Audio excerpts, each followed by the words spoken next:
What's going on, everybody, and welcome back to the podcast. How's everybody doing? Happy Mother's Day. Yes, it is the day after Mother's Day, but I was so excited to do this episode. I'm so glad that I got to share with some great and amazing moms who I know personally that share their stories about being a mother and motherhood in general. We did sometimes get off topic, which tends to happen when conversation is just getting great, but this just shined a light on just some moms and how and what they've been going through and how it's been like raising children in this day and age. And the controversial questions that are constantly asked and the questions that, some people never really ask single moms or just moms in general. And I hope you guys like it. I did record it, pre-record on Wednesday, so check it out. It is up on YouTube for the entire video, for the entire virtual video that I did. But yeah, check it out. My life doing random things. Mm-hmm. I spent so much of my life doing, I don't know, kind of going with the flow of things and putting myself where I fit in. Like, I'm good at sales. I'm going to get a retail job. Right. I'm great with people. I'm going to get a customer service job. Mm-hmm. But it wasn't until I became a mother that I was like, no, no, no, no, no, no, no, no, no. Right.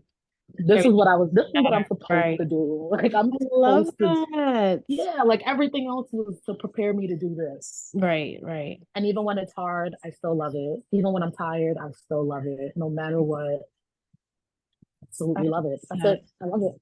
I love that. And did you always know that you wanted to be a mom, or this was kind of like a kind of thing that you thought about after, like, I think I always wanted to be a mom. Mm-hmm. But I think I was also afraid of some of those things that are associated with motherhood. Yeah. Specifically and particularly giving birth.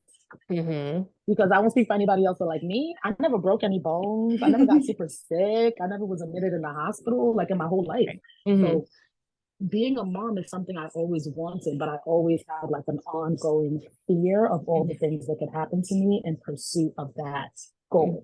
Right, right, right. So really, it's always been there, but at a certain point in my life, the fear of pregnancy became superseded with my want for children. Yeah. That's how I feel. Like, I don't have any kids, for everybody who's listening. I have no children yet. Even though you're a phenomenal mom. I can't wait for you to have kids. Thank you. You're going to be so good. I'm going to be, listen, my babies. I hope I got enough money, because if they're anything like me, Jesus. But please, that's you're amazing. You're just looking for your Prince Charming. You're absolutely amazing. I'd be so happy to have a kid like you. Oh my God, thank you. She's so sweet. But no, that's one thing that I'm scared of. Like, I'm scared of the labor part, because, child, when I have cramps, I'm like dying. I mean, you scared. You have your mother. How you won't be scared with your mother? She's gonna tell me to calm the fuck down. But it's just like, just sitting there knowing the agony and the pain, and like when I watch some of the videos of how the girls be looking, like y'all be looking like y'all going through it. The pain's not that bad. Really? Well, Catherine, I'm only gonna say it from a. No, I probably shouldn't just say that flying off the wall. No, it's a matter of opinion, and I think everyone is different. But the pain is not that bad because you get something for it. Right. And that thing you get for it, when you see that thing, you're almost like, was it even that painful? Right. Not really. Go through that again if I get another one of these. Right. Like, it's like that. It's like that. So that's why I say it's not painful. Okay. Like theoretically, it's not painful. I hope not, but we'll see when the time comes. So, and even still, like I said, you have your mother. She's gonna make it so much better for you. I have a whole team lined up. Like, I told even some of her friends, I was like, hey, out of retirement, when it's my time, I need all y'all to come out of retirement. Come on, I need all, bring it back, bring it in. But that's, we'll see what happens. And if maybe next year, a few years, who knows? But whatever. Few years. And we don't know. Well, we're just waiting for him. He's there though. We're just waiting for him. That's it. So the next question is, what's the one thing you've learned about yourself since becoming a mother? That you probably didn't realize that you always was always there, but your kids just brought it out of you. Like, I am in charge of my own destiny. amen. Nobody can manifest anything for me Hmm. but me. I like that. And the world building that's required to be a parent, Hmm. it requires that level of confidence. You have to know that what you're doing is right. And even when it's not right, you have to know that you're doing it because you want to do the right thing for your children. I love. So I don't know, being a mom kind of, it just clears things up. I don't know how to make it make sense. Like for all the madness, once those kids are in front of you, it's like, wow, that's literally the whole thing. These kids, I'm supposed to Right. create a world for them that was better than the world that I had for myself, Hmm. and I have to be willing to sacrifice everything to do that. And you're willing to do it, like with no And I'm problem. willing to do it because I'm going to manifest a good Right. destiny for them. Right. Oh, I love Oh my that. God, Michelle, Good. I have a patient. I'm so Okay. sorry. Go ahead. Do what you got to do. I'm gonna go and I'll be Okay. back. No Keep problem. going. Yep. So if you're just joining us right now, so we're talking about being a mom, and it's for the moms, talking about how great is it to be a mom. And of course, we're going to get to the other parts about struggling to be a mom and how hard it could be. But for the most part, I just know that I don't know. One day I do want to get there. I want to get there. I want to be a mom. I always said I wanted to be a mom to like 4 kids, but we'll see because I can make my own plans, but we'll see what God says. God gonna be like, all right, hold this 2 and I'm gonna just let you be. Or maybe just hold 1 and then that's all you're gonna get from me. But we'll see. Time is ticking, but people are having kids in their 40s. So what am I really worried about? Right? That's kind of how I see it now. Because like what am I really worried about? But nonetheless, we're waiting for more people to show up. And I have like a bunch of moms that are coming, but of course, it's 5 o'clock. I choose to do this at 5 o'clock when everybody's probably on their way home. But I kind of figured if I did anything later, you have to like attend to the kids. So while you have this one little hour possibly to yourself, why not? But yeah, we'll just why I chose to be a mom while we wait for everybody else to come. Why I chose to want to be a mom. I said wanted to be a mom. Why I chose why I'm choosing to want to have children is I want to continue, I guess, like kind of have want my children to be a better version of myself. And I feel like I've seen so many moms, like even my mom do it, like where they just become a better version of themselves after having their kids. And not to say like only children can bring that out of you, but I feel like when you become a mom, you're just like nothing matters. Like it's you, your kids, obviously your husband or your wife, no matter, whatever. But it's like you feel complete almost. And not to say that you don't feel complete when you're not and you don't have a any children because some people just truly honestly don't want kids. And if you don't want kids, that's okay too. No one's saying that you have to. You could be the super auntie, you could be the super uncle, you could be the super godmother. Like it doesn't necessarily mean that you have to have children just because. But I've always said like the one thing that I do want to do is become a mom. And I'm so happy that I didn't become a mom at 25. Like I said to myself, like I was like, oh yeah, I'm gonna be a mom at 25. I'm gonna have like 3 kids. And after I have my 3 kids, I'm going to get married. Or I was gonna get married and then I was gonna have my 3 kids. Like I had this whole plan set up in my head about like how I'm going to have like how it's all gonna work out in my head. But God sometimes be putting things in motion and God be like, yeah, I ain't gonna have it. Sorry. Not working for you. And we have another guest, Marshize. I She can't hear. why can't you hear Let me turn anything? my computer up. Can you hear me now? Shelly, I can hear you. hi. Hi. I'm so sorry for my tardiness, everybody. Okay. Like Everybody's tardy. It's okay. You're doing mom shit. It's all right. I just literally just came back from Taekwondo with this See? child of mine. You see what I mean? Where's my nephew at? What he doing? He just went outside the house to play across the street with his kid. I said his You kid, but see, the kids are doing kid things, playing little boy across the outside, street. not just on their freaking phones and tablets all day. But hey, Shay, how you doing, girl? Because James always got his in his face. I know all of them have it in their face. All of them. You can't even like snap your finger without them getting upset. Like, why are you disturbing me? I'm sorry, I didn't mean to. I just needed your attention real quick. I had to tell him one day. He said, "Why are you going through my phone?" I said, "Because Oh. I paid a bill." Not why you going through my phone. You know Yes, he what? did. I was like, "Ooh." Well, Catherine was already here. She's going in and out because she's at work still. But Oh she answered no! the first two questions. What happened? The Oh, bottle she from answered the the first liquor. two questions. It's okay. How is it being a mother? What happened? Oh, It's because you beautiful. It's hectic though. It's. I ain't gonna lie. You know what? Mm-hmm. It's fun, Mm-hmm. but it's hectic Yeah. and tiring. Mm-hmm. But especially if you do it by yourself. Yes. I can You know understand. what I mean? Like if there's a two partner, then it might be some Mm-hmm. Mm-hmm. equalizing, with responsibility. But when it's just one, Mm-hmm. Nah, but I technically have my mom and my auntie, right. as my step-in. So I will say that I do have help.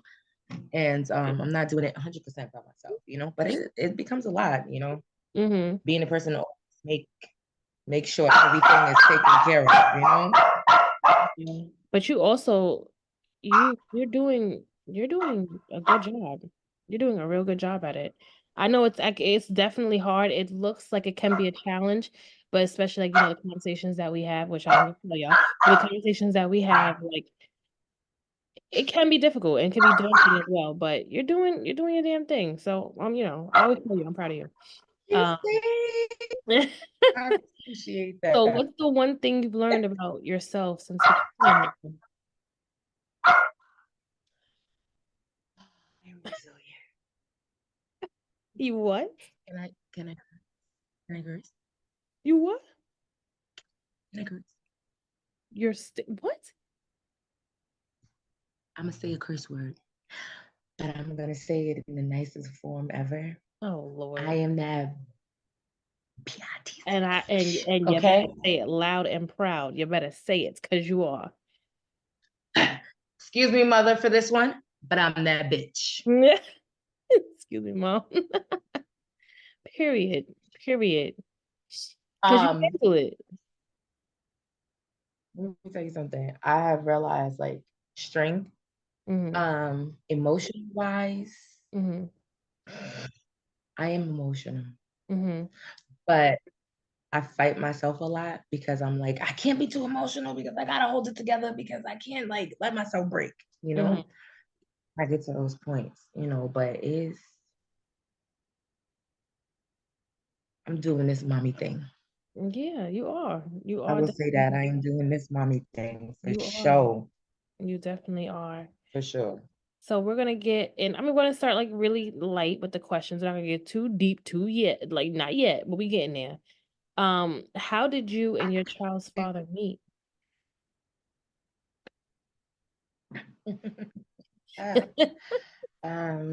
Through his brother, actually. I was good friends with his brother. Okay. And, I had met him through there. I'm about to switch over to this side of the table for him. I'm just shifting my camera this way. I'm gonna go ahead and say hi. This is Catherine. Just wanted to say hi again. Catherine, pop back in. Hola. I know you can hear my machine in the background. I'm gonna go back on mute. Sorry. Hi. So this is the reality. Yes, being a mom. Is the reality. I met him through his brother. Yeah, it wasn't no fancy love story or anything like that. Oh, I was at a bar, or I was at, a fair. And no, it was not a nice shit. Okay. Met him through his brother. It was that. Regular. Regular, nothing crazy. Regular. Did you plan for the for James, because you have one adorable stinkabutt James? Did you guys plan it, or was it more like a oops? I had spoke about wanting Mm-hmm. a child, but I knew like around that time, like I wasn't sure if I actually would be able to get pregnant. And actually he came home from jail, and Mm-hmm. yeah, God gave me the greatest gift on earth. God said, "Hey, here you go. Welcome He gave home." me the greatest gift on earth, you know. That was It was some little discrepancies, you know, in the beginning. He Mm-hmm. wasn't ready. I was like, this is my miracle child, and I'm keeping him, and da da da da. You know, so we had some friction there, but you know, he did agree after a while, like, all right, well, if we're gonna do this, then we're gonna do this. Yeah. Duh, of course. Like, it wasn't He going was no in other it way. though. He was just like, "All right, cool, let's go." Of That's course, a fact. he wasn't, trying to hear. He didn't want to hear your mouth. I know that. So he was like, "Yeah, sure." Oh, Jesus, my allergies. Sorry. How did cheers? You just got out of work, so just out of work, just out of taekwondo. So yes, a big cheers. Um, I'm And I'm drinking. going walking at 7. What you said? I'm saying I'm going walking at 7. And she's going for her walk. She's getting her steps in. Look at that. But how did you plan or thought having your first child would be like? Like, did you knowing that it wasn't, well, yeah, things happen, but then like how did you, once you found out that you were pregnant, how was the planning? Like it was strategic, or you was just going with the wind, or Um, I kind of want to say it was just kind of, I was just going with the flow of things. You know, of course I had concerns and stuff, and I would ask questions like, you know, well, how is it like? You know, it was like about maybe the 5th month, reality actually really set in. You know, it's like once you actually get the bump and you actually see it there, it's like, oh yeah, you really about to be a mom. Like, you know, there's no going back from that. You know, right. so of course you have concerns, because the first concern is, you know, how will I be as a mom? And, you know, how do I prepare to be a mom? And honestly, there's really no way you can prepare. Mm-hmm. You know, a lot of people say, oh, well, we got to get ready, or we got to have this and we have to have that. Or I want to have this amount of money saved, or I want to make sure I have, you know, a house in place. And I want to make, you know, people have their way of preparing, but I honestly feel like the most naturalist way to receive it is to just kind of just let it go for what it is, to be Yeah. honest with you. I mean, in the process of all of this stuff, of course you want to try to take certain steps to Mm-hmm. make sure that you have it in place, you know. So, but sorry, talking about child's father, that's my sperm donor right now.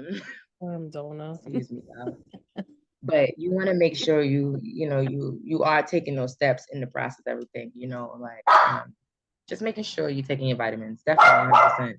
You know, and try eating right. I'm not gonna lie, I pigged down on pizza so bad. That's probably why I'm fat now. And I'm not gonna hold y'all. I was really upset. That was my craving. Like I was straight pizza. Pizza. Food wise, health wise. Mm-hmm.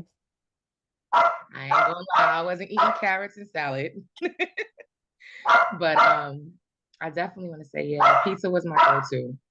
But everything else to one point, you know, making sure you're staying on top of doctor appointments, you know, prenatals, just making sure you're doing everything you're supposed to do, lots of water. You know, I was still active. I was working still, to be honest with you. I think I didn't go out of work until like maybe what, 7th or 8th? No, my 8th month actually, because my doctor told me I needed to sit down. I was retaining a lot of fluid. So I went out at the 8th month, and that was that. But I just went with the flow, you know, and it was I'm not gonna lie, I had a cool pregnancy. I had a really cool pregnancy, very supportive, you know, family members, you know, friends and everything like that. So it was definitely worth it. That's good. At least you had like a village with you where you were able to get you through it. Yeah. And the fact that James's dad was, he was attentive to you and helping you out in the whole pregnancy, because you don't get that a lot. You don't get a lot of people who will do men who would do that. They'll just, okay, you're pregnant, all right, you got this. So mouth was tough to me. She really just, right. She's saying, but she's just, not saying. But yeah, he did his thing. He was okay. He did. I had to kind of put hands and feet a little bit. I had to wring neck. I had to be annoying, but And I think that's just like they don't understand sometimes. Like I'm speaking just from what I see and what I've like saw other people do. It's just like, I think they just really don't think like, do you realize I'm carrying a whole human? The way my emotions and hormones and everything is just in a certain, like, pay attention, get it together. When I say something, just do it, sir. You want to know what's funny though? I didn't get a lot of the pregnancy, sickness and stuff like that. He did. Really? Is that a thing? Yeah. Wow. I didn't get the vomiting. I didn't get the excessive sleeping. Wow. I mean, I want to say the most I got, was the tenderness of the boobs and just hungry. But he got hungry, tired, vomiting, headaches. I was like, well, who the one that's actually pregnant over here? Like, I was okay. I thought I was pretty fine. Right. But damn. But I didn't know that was actually the thing. I didn't know that was the thing either. It is though. And I was like, oh, it's kind of interesting. I didn't, That's crazy. I didn't know that can actually happen. I never knew that either. I didn't. Well, I guess, the universe trying to play some games. Like, you see now, I'm gonna let you feel this too. But we have both. I mean, well, that's a good. You said what? But that's a good look. Thank you, universe. Thank you, universe. They gotta feel something good. Let me tell you something. We can't be the only ones feeling everything. Carrying. But so we have single moms and we have moms who are in a relationship. But for you, Shay, being a single mom, when did, and if you don't have to say in detail, say what you feel, say how, whatever you want to say. When did everything change? Like, did you see the signs beforehand and ignore them when things started to go left with you and your child's father? It was going left before my son was born. Okay. I seen it, and I knew I was, I was mentally telling myself, you might be doing this by yourself. So, get ready, but leave the open option. If they choose to really, step in and do what's supposed to be done. But I was already kind of putting myself in position to be a single mom. Yeah. How did you feel emotionally after you like kind of had that in your mind? Like, damn. At first, I'm not gonna lie, it's a lot. It's almost kind of like, why? Why did I get myself in this position if it was gonna be like this? But you can't ask that question why. You know what I'm saying? Maybe I always took it as God is probably either testing your strength, right, and testing your, so you gotta just, try to keep your head up and just, I don't know. I mean, I can't say for everybody because I don't know how everybody does it, but I know how I do it. Just praying about a lot of things and just, just trusting God with everything that I'm doing because I still don't know how I'm doing it. Honestly. You gotta take it like one day at a time with everything else. It's just like they really are. And when as they're getting older and they get to that stage where it's now you got competitive sports you got to enter them into, plus now you got to work on, just daily living. You got to teach them about life. You got to get them prepared for life. You know what I mean? While also you're still growing in yourself. Right. And you're still learning things about life, So it's kind of like everything's a teaching moment at any time. But it can be overbearing. But it's also supporting. Mhm. You know, it's like having a best friend here every day. That just begs for it. You know, like a little broke bestie. That's a little, you know, quotation they like to use these days, the broke bestie. I Mhm. have a broke bestie. A broke bestie. But he's a sweet Great bestie. you know, and I'm thankful he's not the kid that asks for a lot, you know. So Right. I will say that I got people I know that kids is asking them for certain type of sneakers and things like that. Yeah. I'm not there. Right. You know, I just buy him stuff. He's okay with it. He's not like, I don't want those, mommy. Mhm. I don't like that. He's like, oh, thank you. You know, so he good. But when it comes down to like, you know, he's more so into like his action figures and stuff like that. His books, you know, he likes anime and things like that. So it's like simple stuff. Shit you find on Amazon for like $9, $10. Right. He not asking for no freaking. Yes, absolutely. You know, he not asking for no PS5 and shit like that. Right. Fingers But crossed. He ain't not yet. He ain't there yet, but you know, fingers crossed. He ain't asking for it yet. Right. But Not yet. so, like you said, having a Not yet. village. But he did say to me the other day, What? he said, Mommy, I want an Oculus. I was like, no shit. An Oculus? Like, $400 thing?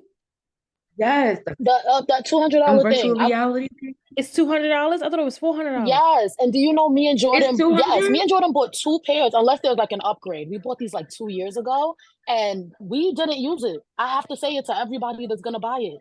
We Do spent not- like 3 days on there. No, we spent 3 days on there, and it's so boring in the metaverse. So it just sits there. Michelle, it was there for the housewarming, it was there for the baby shop, and it just sits there. I don't know. I tried it. It's not worth the money. Oh my It's kind God. of like, remember Sorry. when there was like the Wii, like when everybody was going crazy off of that Wii stick thing? Well, I'm not gonna lead it. After a Just while- Dance was actually super fun though. Yeah, but then after a while, you were just like, okay, and it just collected. You put it down and it starts to collect Yeah, that's dust, and true. it's too expensive. To Put collect it down. dust. Yeah, you better play this sucker every day. Like, don't just play Trying to it. tell you, when you once- get bored, you better play it, okay? Hello? That's what I'm Don't saying. tell me you don't want it no more. Right. What? Whenever you're doing nothing, you better come and play with this thing, please. Mommy, I'm bored. Well, let's go. We're gonna grab that Oculus. I'll be your partner. You know what I mean? Like, what are we doing? Right. I can see it now because he does get bored quickly. So I can already see it now. Like, just imagine he's not going to sit in front of a PS5 all day and play games, you know, like a lot of people would. So I wouldn't even want to waste my money on that because, like, it'll be good for like the first 2 or 3 days. And then it's like, no, that's boring, Ma. What else can I do? Right. After a while, he's just like, You know, you be looking at him like, what you mean? What else can you do? There's a whole $700 game over there. You better go Pick another play game. Pick something else to play. Because what are you talking about? Yes, we're playing everything. Adam. Right. All of it.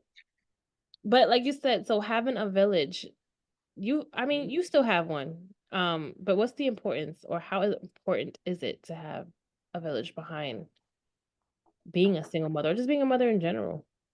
Because you learn things. I do believe like you learn a lot, you know, from your village. And especially being a young mom. Like if you don't really know much about being a mother, that first child is important. Right. And knowing and learning is very important. You know, things to this day I tell my mom, if I didn't have it, I don't know what I would do. You know, I'd be clueless, honestly. But it's just it's just important for the support, you know, just constantly every day. It's like, you know, my example is that when I'm leaving the hospital and I'm running late, you know, he's letting himself in, but I also have a neighbor who's across the street who's a part of my village too, you know, and she's like, listen, don't worry about him. I'll make sure I look out when he get in the door, you know, I tell him, text me or call me when you get in and sure you lock the door, like, you know, so if she's not there, you know, my aunt comes home early teaching, you know, she'll either come over here and sit here and wait for him, but it's always somebody like there. You know, nope. I thought stop after you said shut up. How important is it to have a friend group being a single mother or just a mother in general? Like what do you expect from your friends being a mother, or probably just being the only mother at the time in your friend group?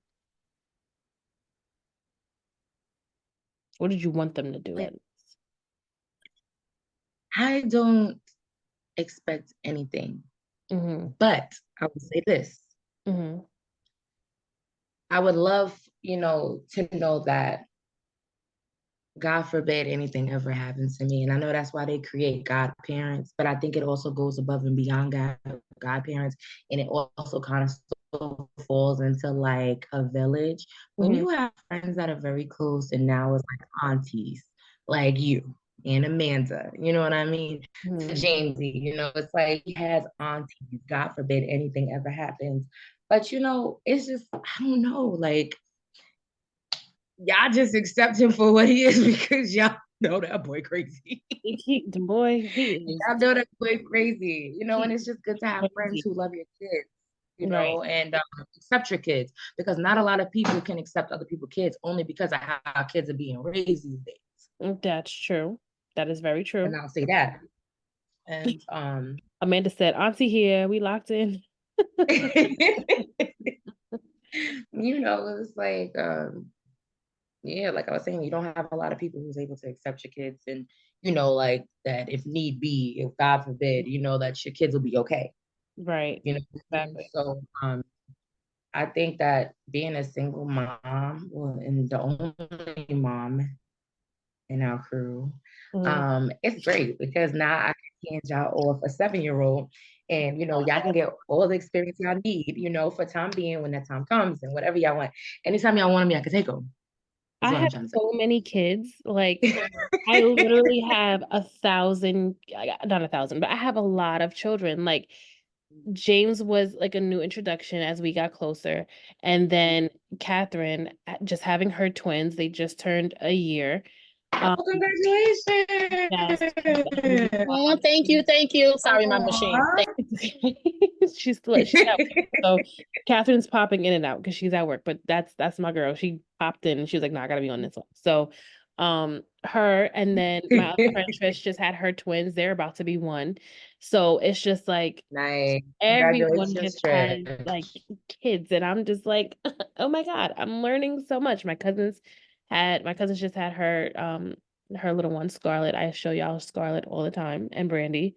And then I have other friends who've had kids for like they're 10 years old now. Like my friend Lexi just had, well, she didn't just have, but she had her daughter Anaya, I think she's like 11 now or 12.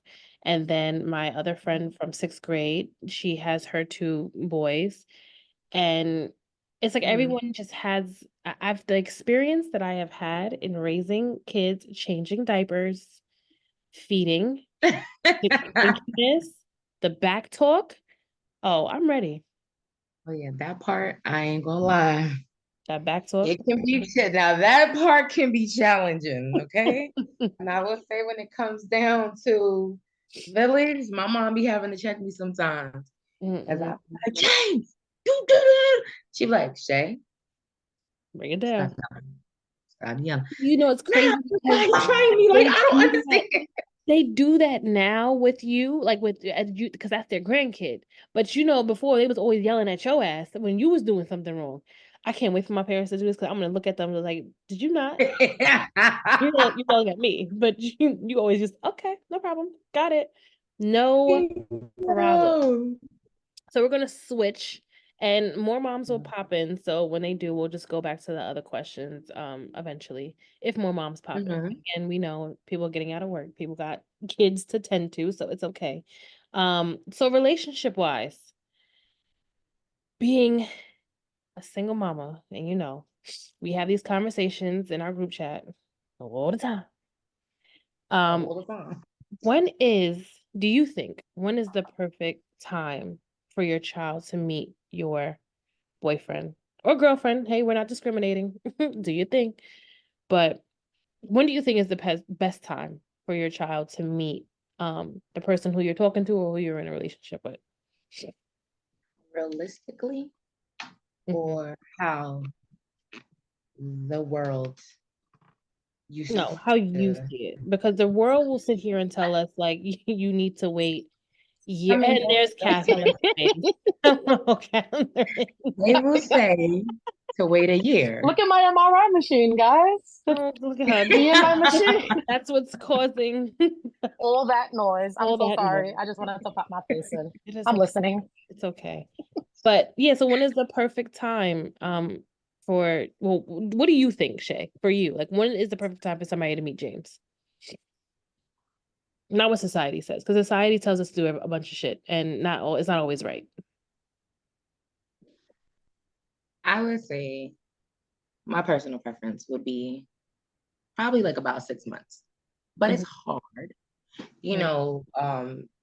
when you are living with your child, and then it gets to that point where it's like, it may be a little before 6 months, but you gotta try to push it and keep it for 6 months. Keep them away. One thing is them attached. You know what I mean? And James is a very kid. I ain't gonna hold you. But I mean, it's hard. I'm not currently dating, so I really I don't know. I really don't know, because I'm not dating right now, honestly. Everything with work and this, getting back on my feet. That's not go to. But I would say 6 months. That's good. With the hopes and expectations that it goes further. Right. Honestly, it's not guaranteed, but then like if it fails, I mean, what can you really say about that? Right. That's true. So, Kat, for you, because Catherine and I call him her husband. They're not married. Yeah. But we married. We just not married because it doesn't help us in the political system. Whatever. But we married. But y'all married. How has your relationship changed since having the babies? Or has it changed? Maybe it's still the same. Or has it gotten better? It's still the same. But the only reason it's still the same is because of the nature of me and Jordan's relationship before the children were even introduced to the relationship. So I think my answer will probably slightly answer the previous question as well. I don't think that children should be introduced into any relationship until you two trust each other. Trust each other in a way where you believe that the person that you're introducing to your child, even if they make mistakes, we're humans, we make mistakes. You have to trust that person enough to believe that whatever they're doing with your child, to your child, and around your child is with the intention of doing what's right for the child. And you have to believe that about that person before you introduce them to the child. Me and Jordan, our relationship has been built on... our relationship has been built on trust, trust and communication. Me and Jordan, Michelle knows, she's been around. We say anything to each other, and it's really, really wonderful. And so, we didn't have the kids until we both decided that we were ready to do it. And if Jordan wasn't here and I had children, I wouldn't introduce a man to the child unless I trusted that man and that man trusted me. Now you can meet my kids. And I don't know how long that takes, but I think that's the metric. Yeah, like everybody has their own, and that's why I was just like, don't worry about how or what society says that you're supposed to do it. Like society will tell you, oh, wait a year and a half. Why? If you feel comfortable with this person, they're who you've seen them in like almost all their seasons. Why do you have to wait a year for them to? Very true. Time can't answer those type of questions. Only situations can. So could you imagine you started talking to somebody and maybe you guys spoke to each other 3 times in a span of a year and a half? You still don't know who that person is. That's true. You still don't know. The only thing that can get you comfortable is, number one, knowing yourself. When I talk to people about relationships, I say, girl, do not date anybody until you know who they're dating. Know yourself.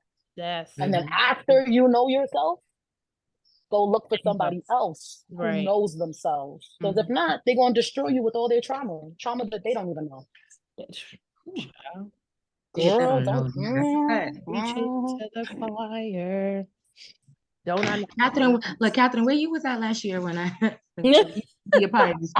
I'm always lurking around. Michelle knows I'm so busy all the time since the day she met me. All the time. Like, Catherine, what are you doing? Oh, I'm just doing this. Okay. All right. Okay, look, I'm just doing school and class and kids and working. But I'm here. I'm always here. And I'm trying to be here more. I told Michelle, I said, Michelle, I want to come and talk on your platform. Let's talk more. But that's the thing too, though. I think that like even just growing up like just switching gears for that, knowing that, and I think that's what makes good friendships too. Knowing that, listen, we're not going to talk every day. We're not Right. going to be able to go to everything. We cannot Yeah. go out all the time. There are going to be some things I'm going to miss.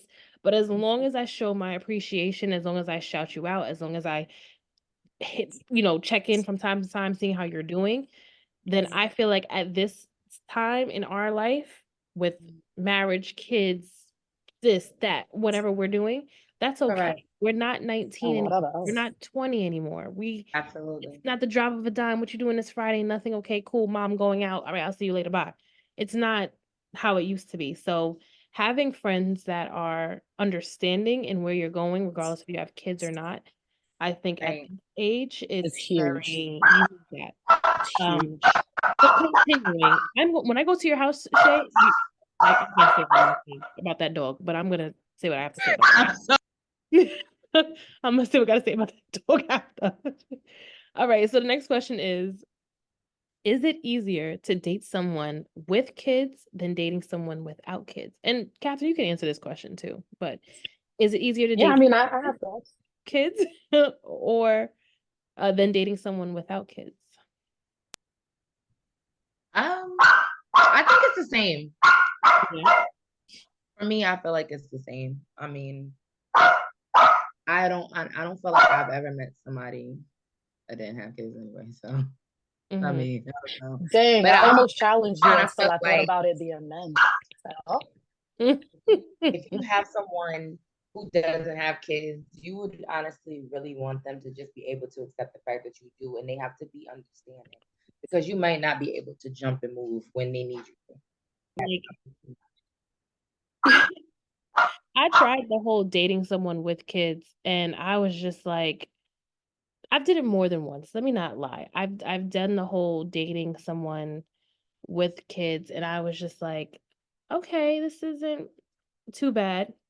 Then I dated someone with 3 kids, 3 different mothers. Don't ask me how that happened. That was never again. Never again. I can't talk. I've definitely was See, talking. I think it's different because you have a child, so you kind of know. You get it. But Now, like, I have 6 different mothers. No, I don't get that. okay, not when you have 6 different moms, 6 different children. That's that's an episode for Oprah. But That um, part. six, six different mothers is a lot. But I mean, I've tried the whole dating someone with children, and honestly, like I realized after my last relationship, I was just like, I'm not doing it, and especially if the baby's like, if he's still a baby, I Oh can't. yeah. There's I always find like there's a fine line at an age cutoff for me Yes. because I do feel like not saying that even when James was younger, I was more so focused on actually being mommy. You know what I mean? And I honestly don't feel like if I presented myself to a person, I would hope they'd be accepting that my child was only a few months old. Absolutely not. You know why? Because some way, somehow there is a connection still between you and that child's parent, the other person, because y'all have this newborn that has to get taken care of. Right. I'm saying, like, even though we wasn't together, I still was in cahoots trying to mend, certain areas where we could co-parent closely to raise him because he was little. You know what I'm saying? But I just felt like some people said, yeah, I got a 5-month-old. You know what I'm saying? It's nothing, no.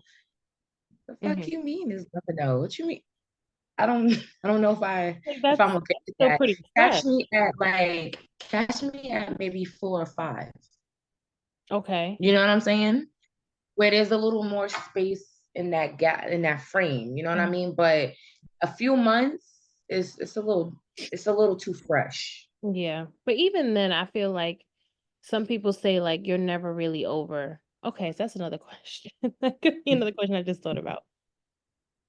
When for the girls who are with no children. Well, first Amanda said, I feel like being someone who doesn't have children makes it hard to date someone who does.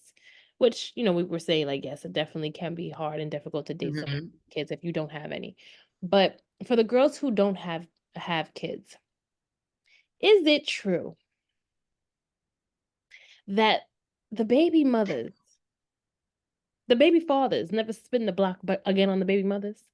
Because I have questions that they never just spin the block. Like I've heard a lot of men say, like, no, I'm done with her. Like, nah, that's just my baby mom. But do they ever try to, like, run it back? Or they be lying? They spin the Girl, block. They spin the spinning block. Tell the truth. They spin the block. Come on. They spinning blocks. Okay? Spinning that block. They say tell the truth and shame I the want to devil. make sure we was telling the truth on this shit. Tell the truth. They just spinning blocks. And if they telling you they not, they're lying. Okay, because I felt like That's a that lie. was true. Like, I've heard so many men say that, like, nah, that's just my baby mom's, and I really don't fuck with her like that. Sir. Let me tell you something. That girl over there cooking that man a good old hot meal, okay? Ooh. And he's sitting up there babysitting his kids. How the fuck you babysit your own kids though? Let's make it make sense. Wait a minute, hold on. Babysitting your own kids. Babysitting his own kids, okay? And he's comfortable with that. Meanwhile, knowing he entertaining another woman and she's sitting there like, what you doing? He probably sitting there lying, talking about some, nah, I just dropped my child off. Just say you about to be there for another 2 hours, bro. Don't lie to that girl like that. I don't know why it's a thing for some men to feel like they have to lie about something like that. People got to remember, when you have a child with someone, you have now, you obviously shared space. Mm-hmm. You know what I'm saying? You now have a creation that is connected to the both of you. Mm-hmm. So of course, you're going to always still have a feel towards them when you go around them, when you speak to them, you know, like when you guys are in cahoots together, you're going to always feel like, damn, maybe I could have did more. Right. You know what I mean? To try to make this work. So, you know, sometimes people have connections where they just like the presence of the person because they know that's a really good person and they know they did good by, you know, they child is in good hands. Right. You know what I'm saying? Like for me, I'm going to take myself, for instance. Right. My child's father will always try to make it seem other to his girlfriend. Mm-hmm. Now, I don't, and I've said it to her before, I do not want that man. We had what we had. We shared what we shared, but I am personally done. He was never personally done with me for years.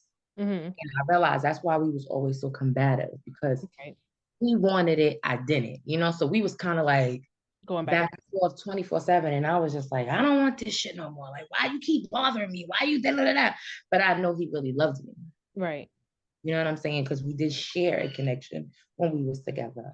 But things that transpired in the relationship is what drew me away from him. You know what I mean? So, which was perfectly okay on my end. So I was like, you know, I'm cool with that. But when he come around, I can see the little butterflies in his eyes. You know what I'm saying? When he was dropping my son off or coming to pick him up, I can see he be trying to start little small conversations to stay for a little second. And me, I'm like, okay, have a good day. So, you know what I mean? Yeah. But if people are just honest with their person and just say, listen, I was with this person for that X amount of years. I really loved her.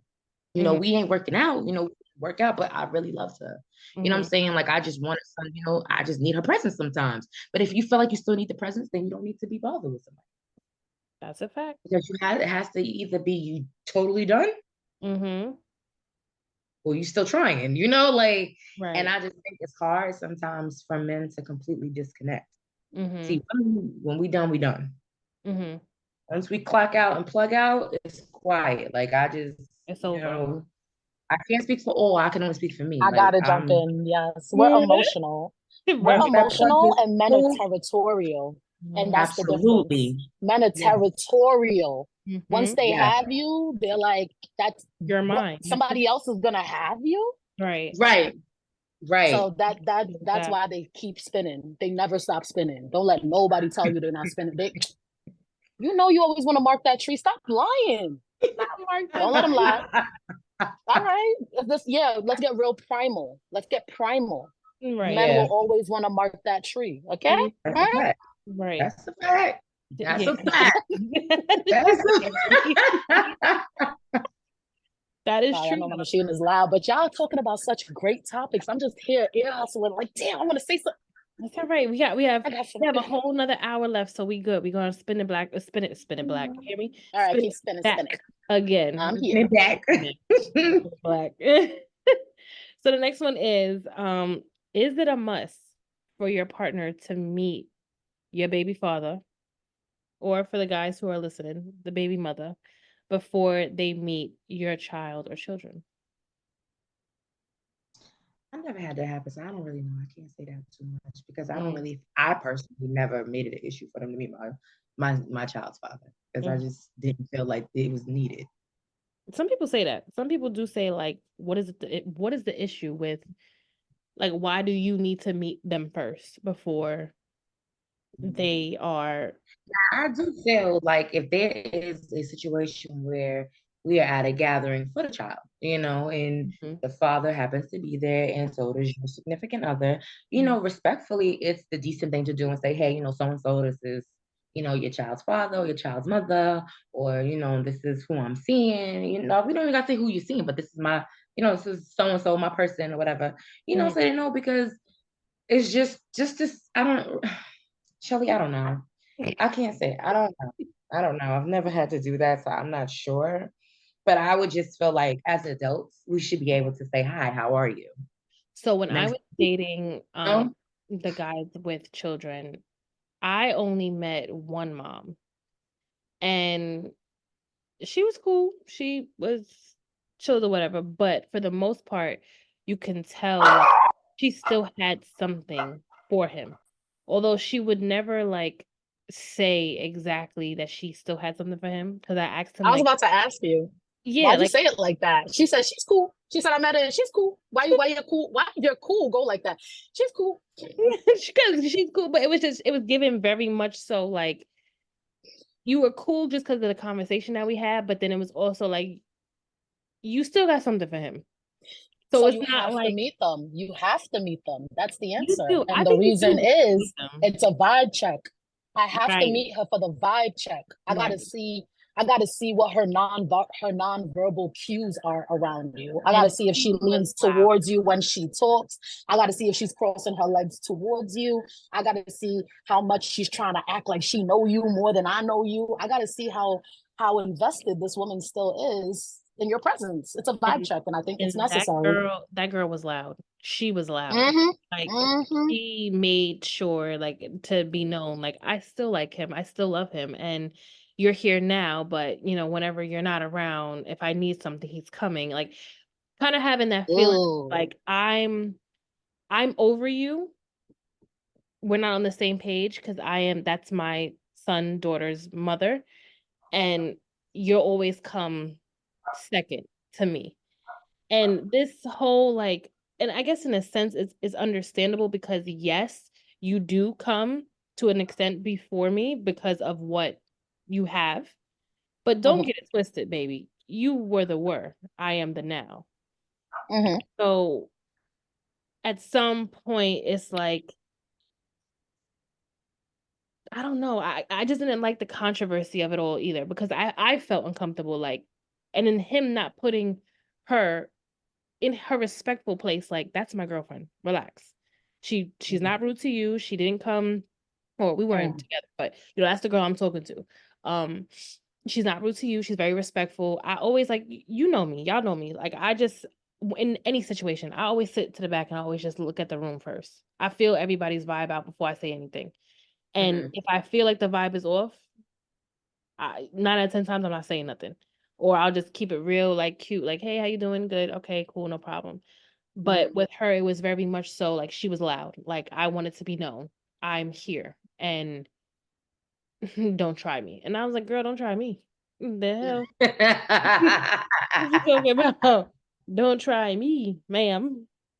But I don't know. I guess but I do feel like yes, if I had ever when I was dating guys with children, I did feel like yes, that was a respect thing, at least for me, because I had to at least let you know that yes, I'm here in your child's life, but I also don't mean no harm to your kid. I'm not Correct. trying to be their mother. I'm not trying to mother them. I'm just trying to build something with this man, and then, your child is an added bonus. But luckily and thankfully, that didn't happen. So, moving on. What are some No stepmommy Shelly. No stepmommy Shelly. Bam.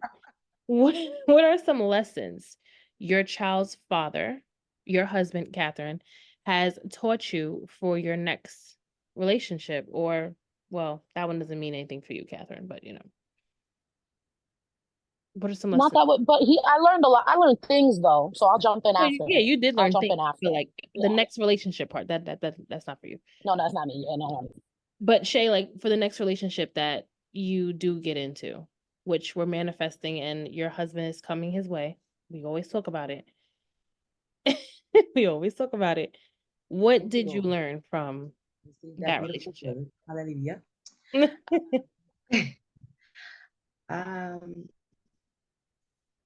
To be a little to be patient and just really feel the person out, because I ain't gonna lie, me and my son's father, we rushed it a little bit. And I just felt like I didn't give it enough time. And what I know now is to see how the next person is with, if they have kids, their kids, and, around their family, and, just try to see like how they are with my child, you know what I'm saying? Before actually saying like, hey, we should create one of our own, you know what I mean? But I don't know if I want to get this boy. Trying to get this body right, girl. At this point, my time clock ticking, baby. You're about to be 35. I don't know about that. What your mama say on the last episode? It's called what'd she say? Old. Yeah, she called it old pregnancy. Old pregnancy. I said, damn, ma. She's old pregnancy or something like that. Like old people pregnancy. I was like, oh, pregnancy. I said, well, I don't know if I want to be. I don't know if I want to be a part of that, but I'm gonna be a part of it. But it is what it is. So I don't know. I mean, I would definitely take the time and get to know my person. I will wait a little bit. Okay, waiting. How serious it can get and where it goes before I just let's share sperm, some shit like that or whatever. Let's have a baby. No. Sperm fly. Knowing that the responsibilities I have now, kids it's a lot of responsibility. And you would definitely want that help. And definitely will need that help, and I don't want to be a single mother again. Right. I said that before. Our next relationship is my husband. Yes, talk about it. That's it. By the time I get married, I don't even know if I want to be popping out kids at that time, though. You know what I mean? Like, I'll accept your kids as my kids. We go to adopt a kid, but I don't know about popping out my baby, after a certain age, but. Well, I mean, if it happens. I mean, you have moms who are having women who are having moms, women who are having children in their 40s. So that is true. It can happen, but you never know. But we do have another mom. Hey, Kiana. She's not listening. She's not paying attention. We can't hear you, girl. Sorry, I just got the word. Happy Mother's Day. Out there. Okay. I know the other one up there. Sorry, guys. I'm just listening and I'm trying to get my headphones right. I'll see you on the bus. Okay. It's about to be bad. I know I was late. I'm sorry, y'all. I'm sorry.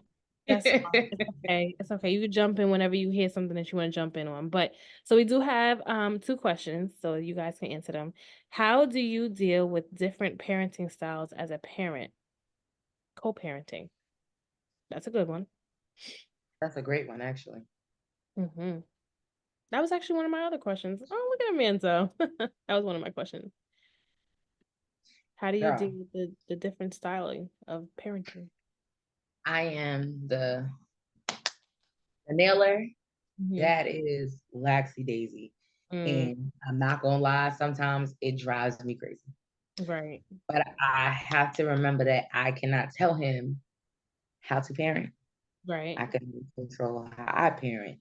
So sometimes I be having to put my son back in check. I don't care what you did over there, but I'm gonna tell you in this house here, That's what you're not gonna do. You know what I'm saying? So I have to kind of wheel him back in sometimes, because when he gets there, he's, stuck on the way daddy does things, and now he's back home, and he'll forget.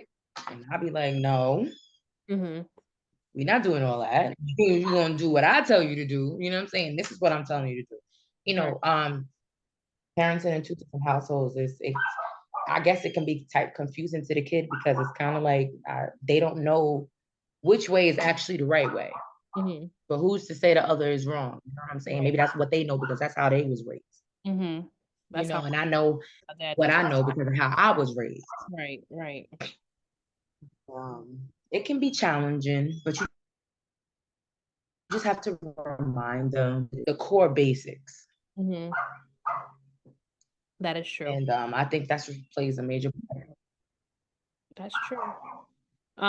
Can your significant other make parenting suggestion comments not having children of their own?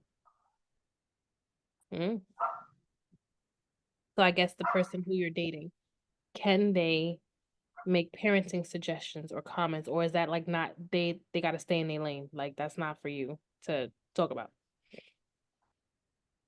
If it's really coming from a genuine loving place, I do feel as people in general, we should be able to be open to all options and ideas. Because we may not know what we can actually be doing that may be harmful. And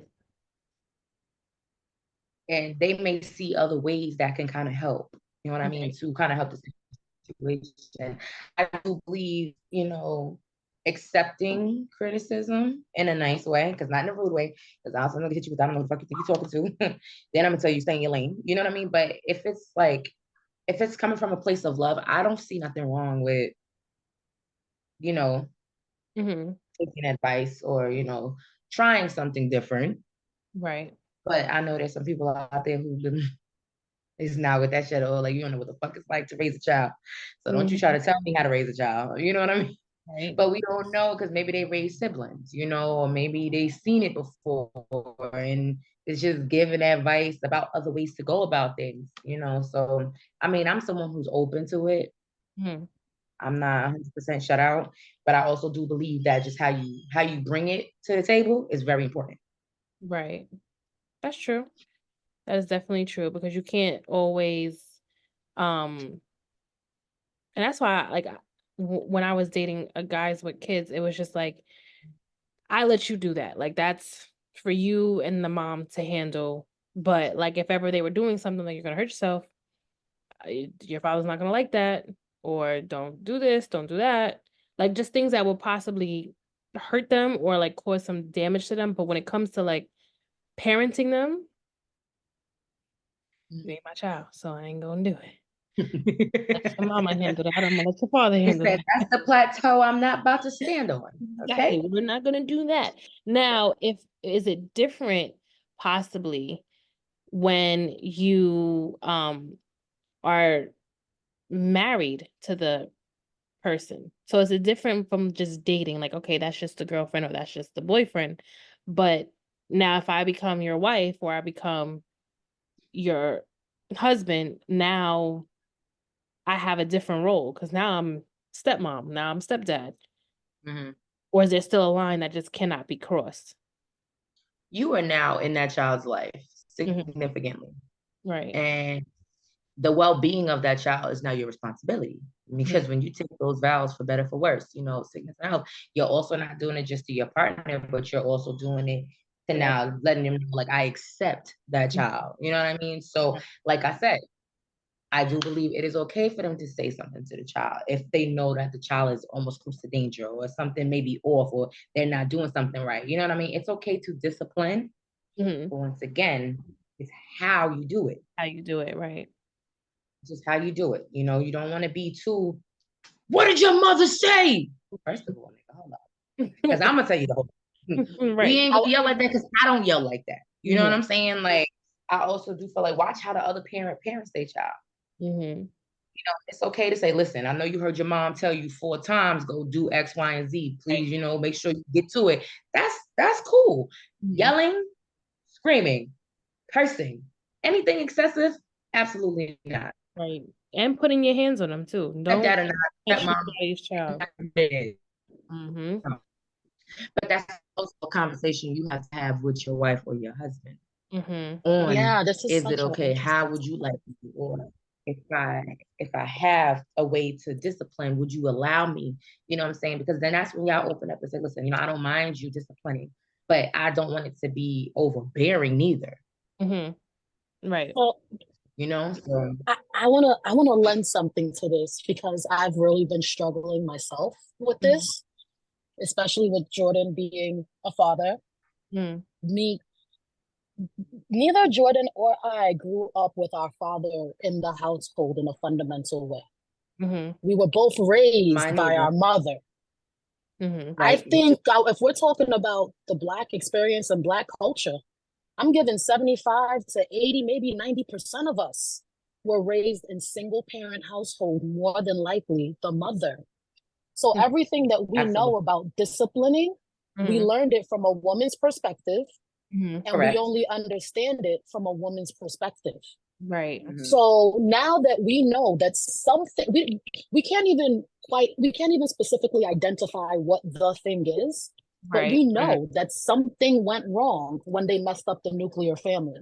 Whatever presence or role the Black man had in the household, they maliciously and purposely moved him out of that role. Mm-hmm.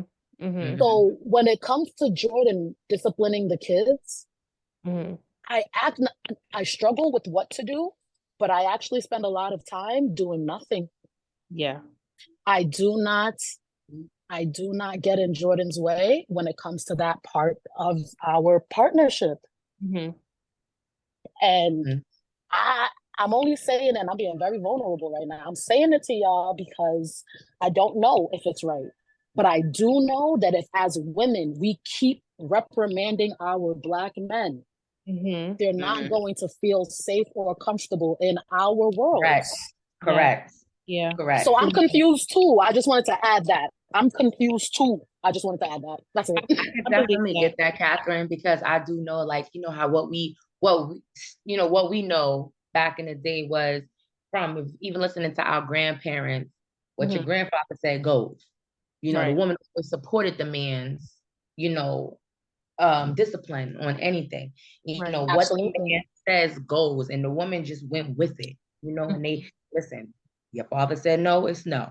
Your Mhm. daddy said no, it's no. It's no. Well, why would you tell him no if I told him yeah? It was none of that going on back then. It was always what they said no. If he said, don't you go there, don't you touch that, don't you touch that. Right. It's different now because, like Catherine said, the piggyback, we don't have that structure of the man in the home. Right. No, none of us So did. we are learning all from a woman's perspective of discipline, which is very true. And I don't know if, and if all of those things are true, I don't know if we're giving the new generation of Black men, I don't know if we're giving them a fair chance.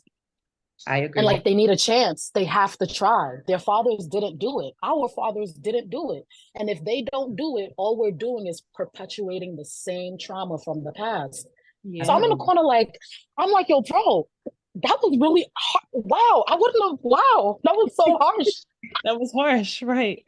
But in the I back think, of my head, I'm like, this is the discipline that my kids need before they're 5, because if he don't handle them in here, they're going to handle them out there. And I'm not letting nobody handle my kids. You feel me? Exactly. So as of right now, I just let Jordan do whatever he wants. Sorry, y'all.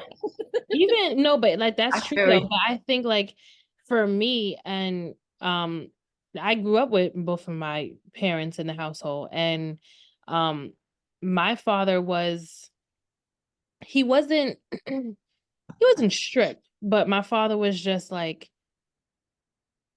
watch what you're doing. Like, don't.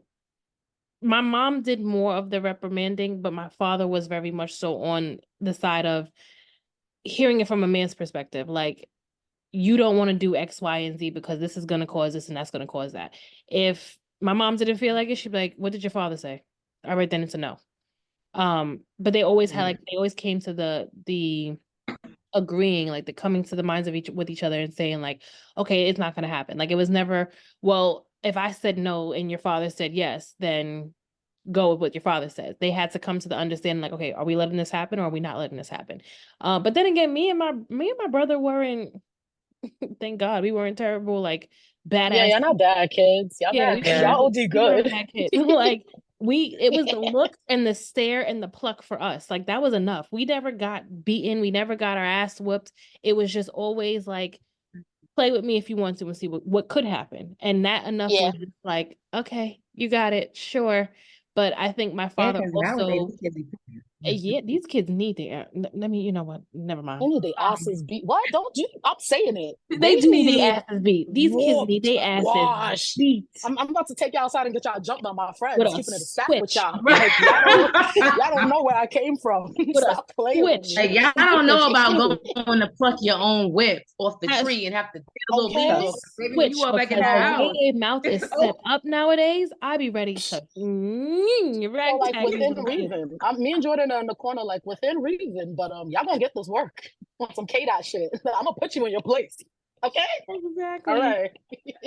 So Amanda joined. Amanda is Hi, not Amanda. high, but Amanda's here. Hey, friend. Hi. I had to join. I had to. I was like, I had so She many read all the comments and she questions. was like, "Oh no, I gotta Yeah, ask." no, I was like, I had to figure it out. I did the pod bead, it didn't work, and I was like, all right, no, we about to go into Yeah, Zoom something's going because on. there was so many things, and I was just like, this conversation is amazing, and I love that there's so many different perspectives coming from someone who was raised by a single mom. Jay, girl. Yeah. But then it's like hearing the perspective too of like, what should go with what your father said. And it was like I had a completely different upbringing. My father was there till I was 6, and then he was in and out whenever. He felt like it. Up until now as an adult, we have a really close relationship.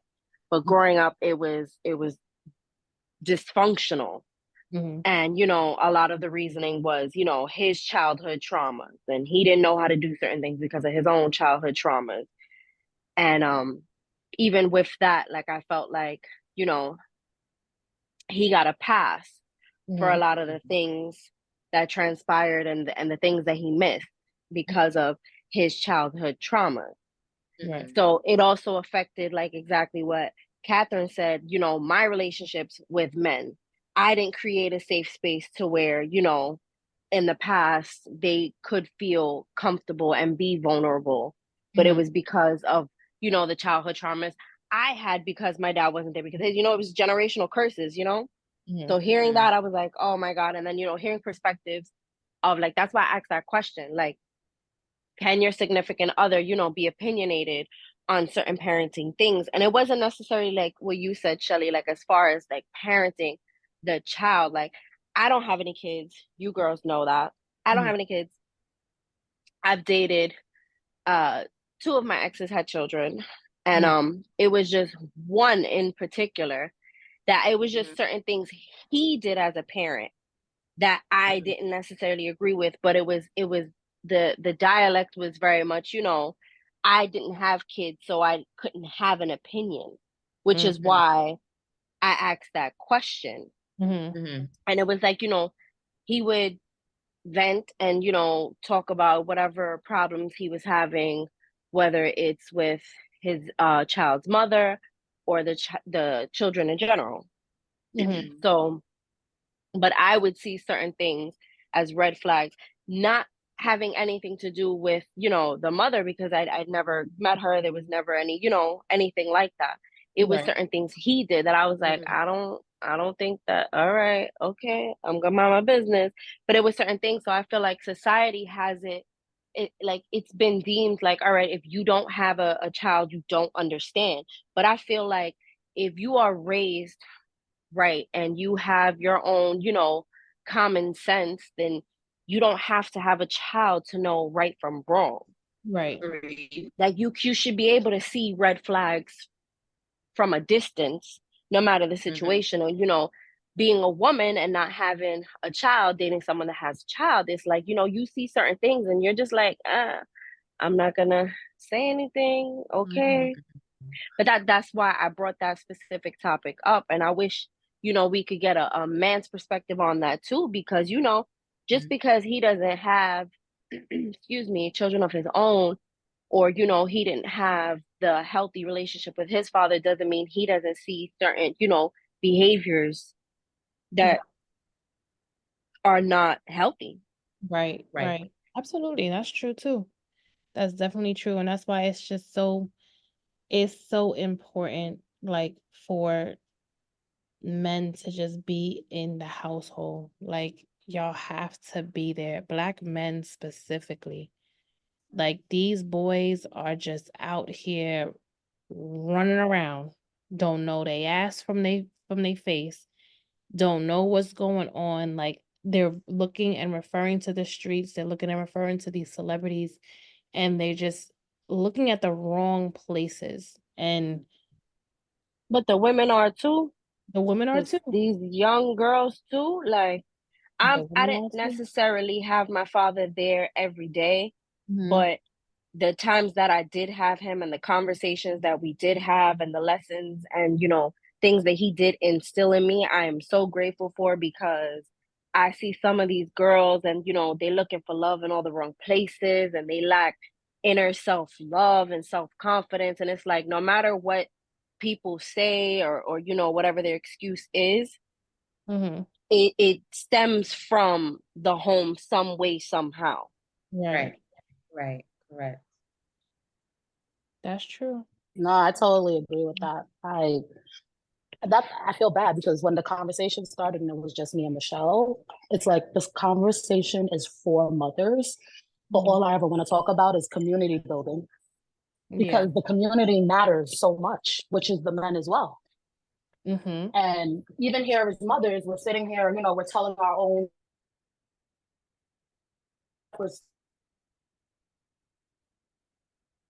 We cut out Catherine. Michelle, do share in our experience, because it's the idea of family. Like the idea of family and manifesting a world where families can be comfortable. And then if that, then men can be comfortable, because really it's like we don't trust them to do the right thing. And we also already know that they don't know what to do. Right. And they don't know what to do because we don't know what to do. We don't know what to do, right. So it's like, it's interesting. It's an interesting thing, but the family dynamic, I think as a people, we have to work together on rebuilding families, because that's exactly what's missing without the Black men. And Black men won't feel comfortable unless they're a part of a real family. Not like woman, man, children, family, like everyone together. So I don't know. Michelle, I have a question for you. Can we get an opinion from, you know, or a comment from an older person? I have my mom sitting here next to me. Hey, Mom. Come on, Mama. Come. Hi. How's everyone? Good. How are you? Good. How's everyone? Good. So yeah, Ma, what's your take on it? How do you feel about? Okay. How do you feel about just raising, I guess, children in a Black household, if you're a single mom, raising your children without having their father there? Like, what was the struggle, your village that you did have, the ups and downs of it, you know, whatever you would like. I'm sorry, go ahead. No, whatever you would like to share, go ahead. It was very difficult. It was very, very difficult, but thank God that I did have a support system. I had my mom, I had my two sisters. One lived around the corner and one lived not too far away. It was very, very difficult raising a child. Even though it was just one child, it was difficult. Right. You know, because I was a working mom. Okay. And I feel that every household does need to have both parents there. But if that is not the case, and in this day and age, most cases, you know, in most households, that's not the case. Right. You know. So all I can say is that I depended a lot on God. I prayed a lot. Thank God I had the type of family who was very supportive, who was there, you know, and we made it work. We did. You did a great job. I mean, I Thank only you. knew Marche for like what? How long I knew you, Shay? For like 3 years, 4 years, 2021. whatever. However long that is. Like I'm like 2021. We knew each other for that long, and you did a great job. Like I know it Thank definitely you. couldn't have been easy, and I could just, like I said, I see Shay doing it, and I'm just like, girl, how? Like I'd be ready to lose my mind knowing all the things I got to do for myself. So I can only imagine having to have another person that's relying on you and mommy, mommy, mommy, mommy, mommy, and you're like, what? Yes, okay. Yes, says it just Have a- like that. Yes. right. But I also want to say to anyone out there who is going through single parenthood, just hang in there and rely on God. Pray as much as possible. Absolutely. If you have family that you can reach out to them. Mhm. Whether they can give you an inch, take that inch and Right. go with that. You Yes. know, if they can help out more, that's fine. But don't give up. Just Right. hang in there. And it's Okay. important to have that village, like you said, Yes, like you it gotta is. have it. Yes, Yeah. yes, it is. That foundation is very important, especially ensuring that there's a foundation with God. Mm-hmm. Absolutely. Yes. Oh, with her God. God, thanks, Ma. You're welcome. Make sure y'all got foundation with God. With God. With God. To Jesus. Absolutely. Amen. But that's As we true see it. though. And it's like you see so many women doing it. And it's kind of like it's frustrating. It's annoying to see so many Black and Hispanic women just doing it by themselves. Mhm. And they don't have to. It's like Right. it's like, okay, so I've heard somebody say like, oh well, how do you become a parent? Like how do you become a good parent? And it's just like trial, tribulation. You really don't know. I think it's just you have to figure it out as time goes on. You don't know what you're doing. Like my parents, my She father become a great grew up parent. with his mother. My mom had my grandmother and my grandfather for a little bit, and then my grandfather and my grandmother went their separate ways. And they were both raised by single moms. And I think that's what also keeps them. June 1st will be 39 years they've been together, That's which beautiful. they are just like my mom and dad always say, and I say this all the time. When I had asked them, how did y'all stay together for so long? They would say, like, that's my friend. Like before anything, that was my friend. And they get along, like they piss each other off. There's plenty of times like back at Grace, because I'm not from Queens, y'all. I'm from the Bronx. By Eden Wall. Shout out to y'all. Yeah. They would argue in the house. I remember my brother would just look at each other and then look at them like, what are y'all arguing about? But then it's like a few minutes later, your food is on the table. And I'm looking at her like, you just wanted to take his neck off just a second ago. She's like, I know, but he still gotta eat. And it's just like she says all the time, before anything else, we always had to have that bond. Like that has to be somebody that you can laugh with, that you could joke around with. Not everything has to be so serious. Yes, you're married according to the government. Yes, you're on paper, whatever. But outside of all of that, that has to be your friend. Like that has to be the goal. And that's why when people ask me, why do you still want to get married? Because I feel like I'm a vibe. That's 1, 2. And 3, it's it's like, why not? I want to get married. I want to have that household. I want to have what I grew up in. So, but that's that. But then we're gonna get into the controversial questions because we only got a few more minutes left. So we only get to the controversial questions. So What? Controversy for 30 minutes? I'm writing a suggestion. It should be a half an hour of controversy and 30 minutes of of everything else. soft talk. Well, I mean, we can keep it going. I mean, I just said 30 minutes, but we can keep it going. Don't get me started. I could be here all day. Just get them. All right, so let's do the All right, questions. so let's see just start. where the questions go. Start aiming them out. Okay, so the first controversial question, and if anybody has any, I'm on my live now, on my personal live, the _sincerely Shelly. So you can add some in the comments if you have any questions for the single moms and for moms in general. It's Mother's Day episode. First one, postpartum depression. Did you experience that? Who did you have to help you, and how important is it to have someone there during the postpartum depression? So the first part is, did you have postpartum depression? Did you experience it? Because that was a loaded question. You Okay, know, me, no. go ahead, Catherine. Me, You said no. no? I did not experience any postpartum. Mhm. I'm sure it's because I had a group of people around me to support me. Mhm. And if I can lend anything to the concept of postpartum, I guess, I think when you finish being pregnant, it's like you don't know what to be no more. Like, wait, hold on. I'm not a single girl. I'm not a single human. My body still feels weird. Like Right. it took, I think it was like one day, and I'm not even kidding.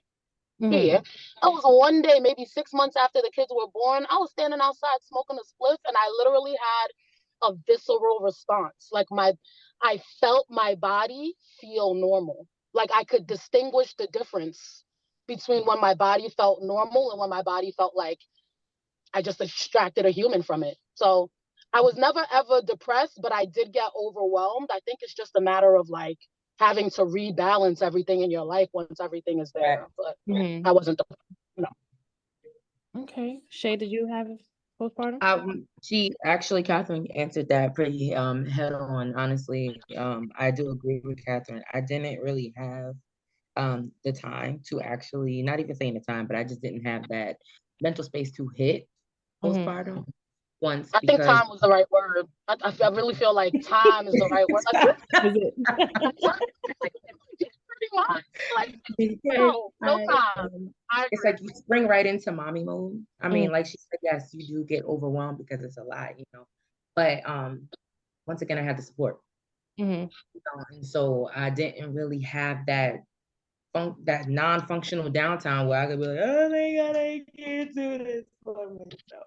Because I wasn't really by myself. I didn't have the partner there, but I still had, my support system was around. Mhm. So I didn't really get to hit it. I've never really got to feel what that feels like. Mhm. I've heard stories, but Mhm. I've never had to actually feel it myself. And I thank God for that. You know what I mean? Yeah. But yeah, I've never had to deal with postpartum. Okay. So, all right. Now this is the real real reason why I wanted to do the Mother's Day episode. So I had seen I think it was an episode of somebody's podcast, and a guy or questionnaire or something, and a guy said, and Amanda, you could chime in too, because you were raised by a single mother.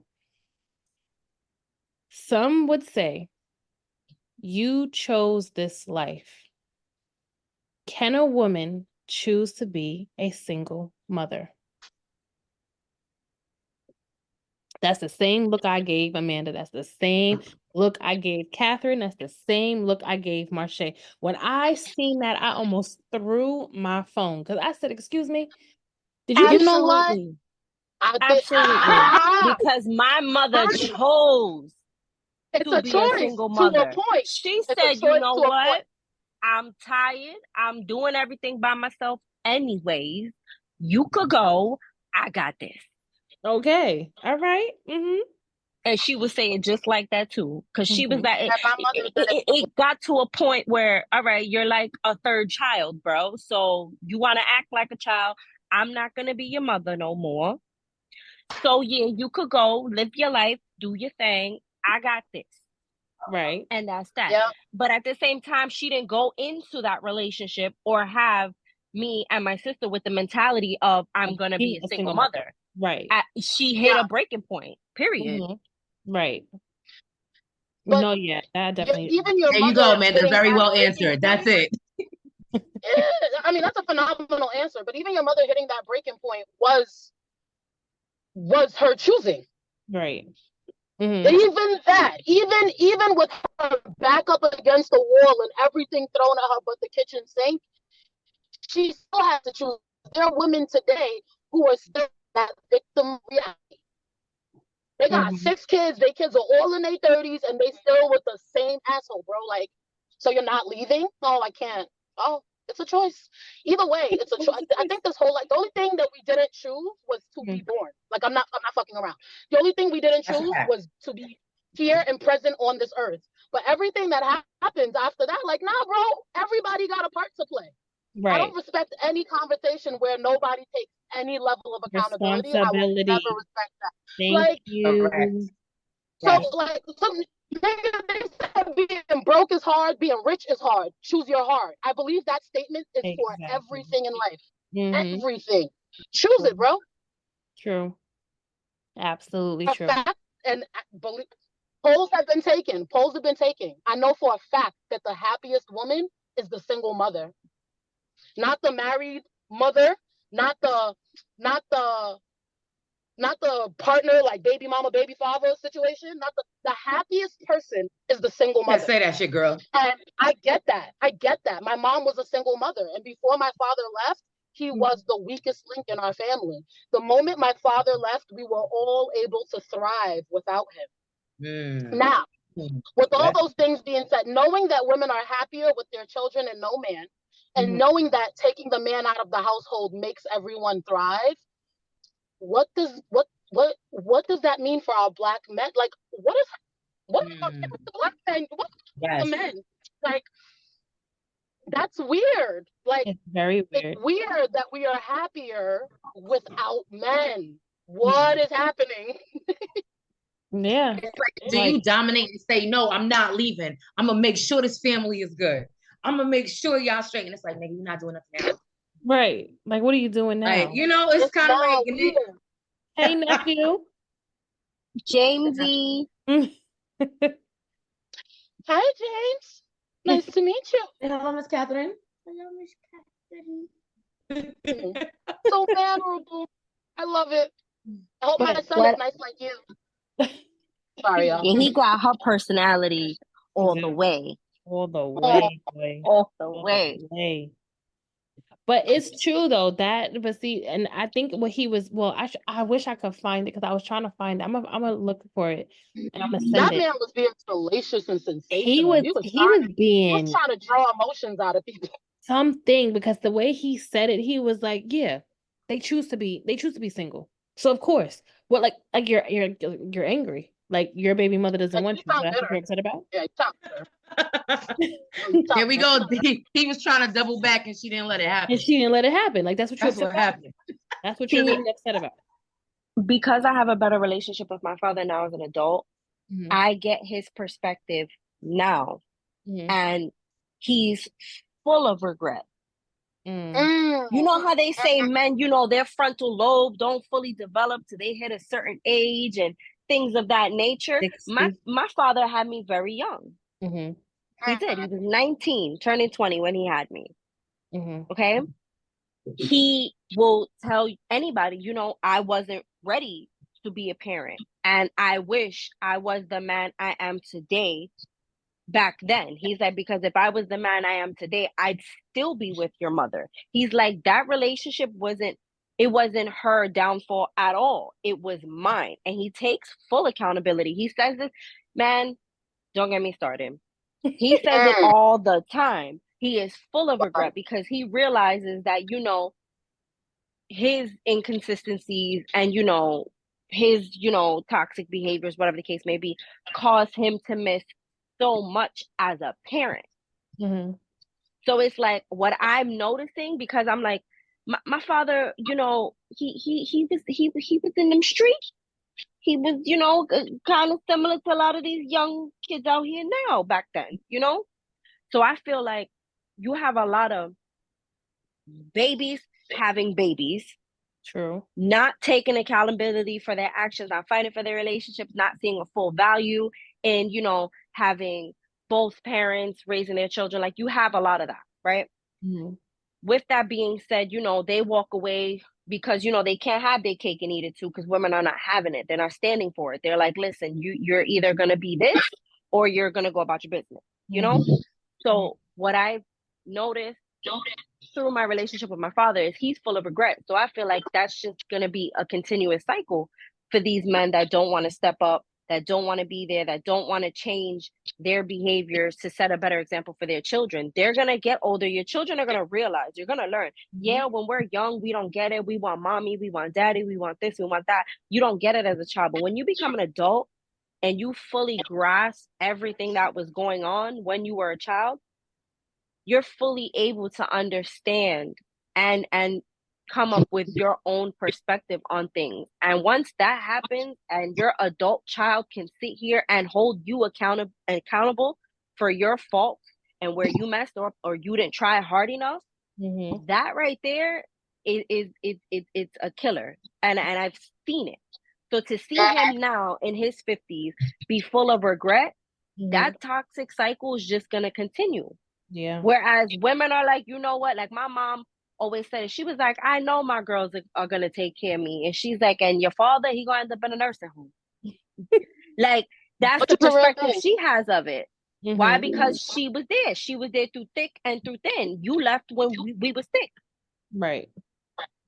Yeah.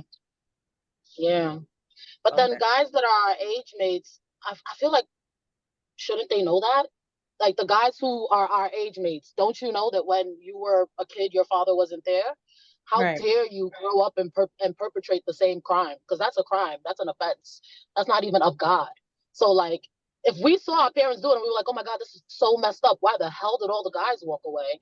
Like the reason why Jordan is Jordan is because he is the anti of everything his father was. He's like, my father wasn't here, so I'm never leaving. My father never talked to them, so I'm gonna always talk. My father never taught me how to deal with my emotions. So not only did he take time to learn how to deal with his emotions, he is going to make sure his children knows how to deal with their emotions. So when I see Jordan, he's what I expect from every man who grew up in a fatherless home. Right. I expect you to learn from that trauma, heal yourself, and then make sure to not pass on that generational harm. So and that's for the me, problem, though. why are they not doing what Jordan's doing? Why That's are other the men not problem. doing what Jordan's doing? Yeah, that's the main problem. What am I missing? None of them want to.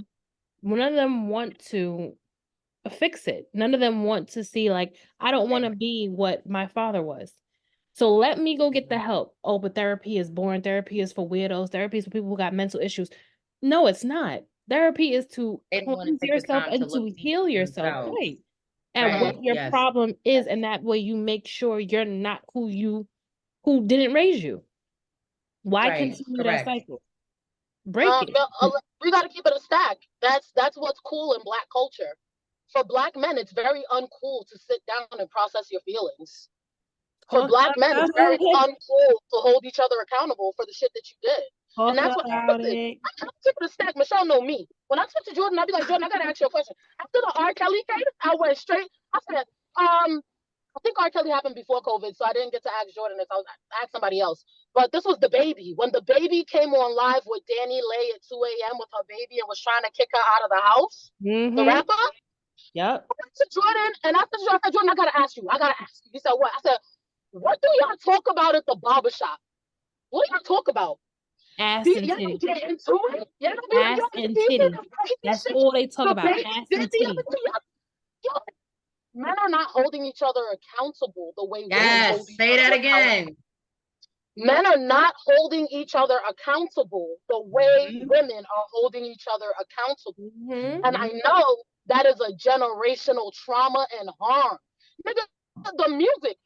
I'm sorry, Michelle knows. I throw everything is connected for me. So anytime my mind is thinking, I'm like, boop, boop, boop, boop, boop. Right now, we are having a cultural conversation between Drake and Kendrick Lamar. All of the people who are glazing Drake, I'm looking at all these men like, yo, bro, do you understand that all of y'all are headed for 40? All of y'all don't got wives. All of y'all maybe y'all got kids, but these are not families. And all of y'all are calling Kendrick corny because he's telling you that as men, you should be at home holding yourself accountable to your family. But all of our Black men are like, did y'all see Cameron and Mace? Nah, I wasn't feeling that, bro. Fuck. This is what I mean. When you leave men to their own devices, they turn into Drake. Oh, Jesus. Drake. Yep. Drake, and I'm like, I told my friend, I said, yo, bro, why would you want this for yourself? This man is being accused of being a pedophile. Idolize the wrong celebrity. And the only reason that Drake can't Drake the pedophile rumor is because Drake has never been in a healthy adult relationship. We've never witnessed him be with a woman, partner with a woman, sacrifice for a woman, coalesce to a woman, be chivalrous to a woman. Drake is the fuckboy. Just like the whole shit with Ciara, Russell, and Future. Every guy hates Russell. They like, oh, Russell, this Russell is horrible. Exactly, but y'all on Future's penis, like y'all sucked it yourself. Like, what is the why do you think Future is any better than Russell when Russell's actually showing how he loves his woman, his wife? It's even past that. Russell is building a family. Russell took Future's son. Future's son, and he's building a family. He's like, no. Future Junior, don't look over there. Look over here. Let me show you what it's like to be a real man. But y'all want to really dogging that shit out. Men that don't men are really dogging that shit out. And I'm looking at men like, you're the victims of your own lives. You guys are conspiring against yourselves. I'm telling you, it's so. Look at Drake.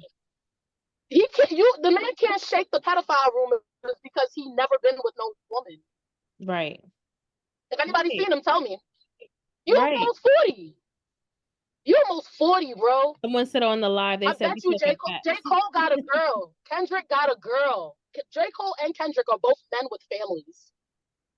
Drake, you don't think you look been with his girl since high school. Bruh, you look weird. So really, any man that's not talking to a family eventually ends up looking like a fucking creep, a pedophile, a psycho, a weirdo. They can't make it to 40 without getting those words. Are you like what? Right. Diddy didn't even bother to marry a woman and settle down. Jay-Z's smart enough to know. Jay-Z's smart enough. As a man in the industry, the next natural progression for you is to get married. And if you don't get married, you eventually end up looking like a weirdo. Someone said that's the truth on both sides. Someone said we as men are so cursed by our older generation. It's a choice. Tell them I said it's a choice. You heard her. She said it's a choice. And it is a choice because you don't have to be. Y'all can fix it. Y'all can fix it. You have two options. That's the thing. Y'all want us to fix. I'm gonna let you finish. I'm Amanda. Y'all want us to come healed, prepared, ready, in order, together, everything. But y'all don't even want to fix yourself. They want a woman to submit. They want a woman to submit, but don't give them something to submit to. You want me to submit to Trump? For me to submit to you, I have to look up to you. And for me to look up to you, I have to respect you. And for me to respect you, you have to respect yourself. Period. Absolutely. Come on. I'm looking at guys like, y'all feel like this shit is hard. Y'all feel like this shit is hard, and it's not. And that's why y'all look weird, because it's not hard. It's not hard. You gotta heal yourself. Someone said that's a lie. If it's a lie, then tell me the truth then. Tell me the truth. I love truth. Definitely not. I don't think that's a lie at all. I hear so many guys sit here and say that they want their woman to or not even that they want or that they expect their woman to be a specific way and to come have everything.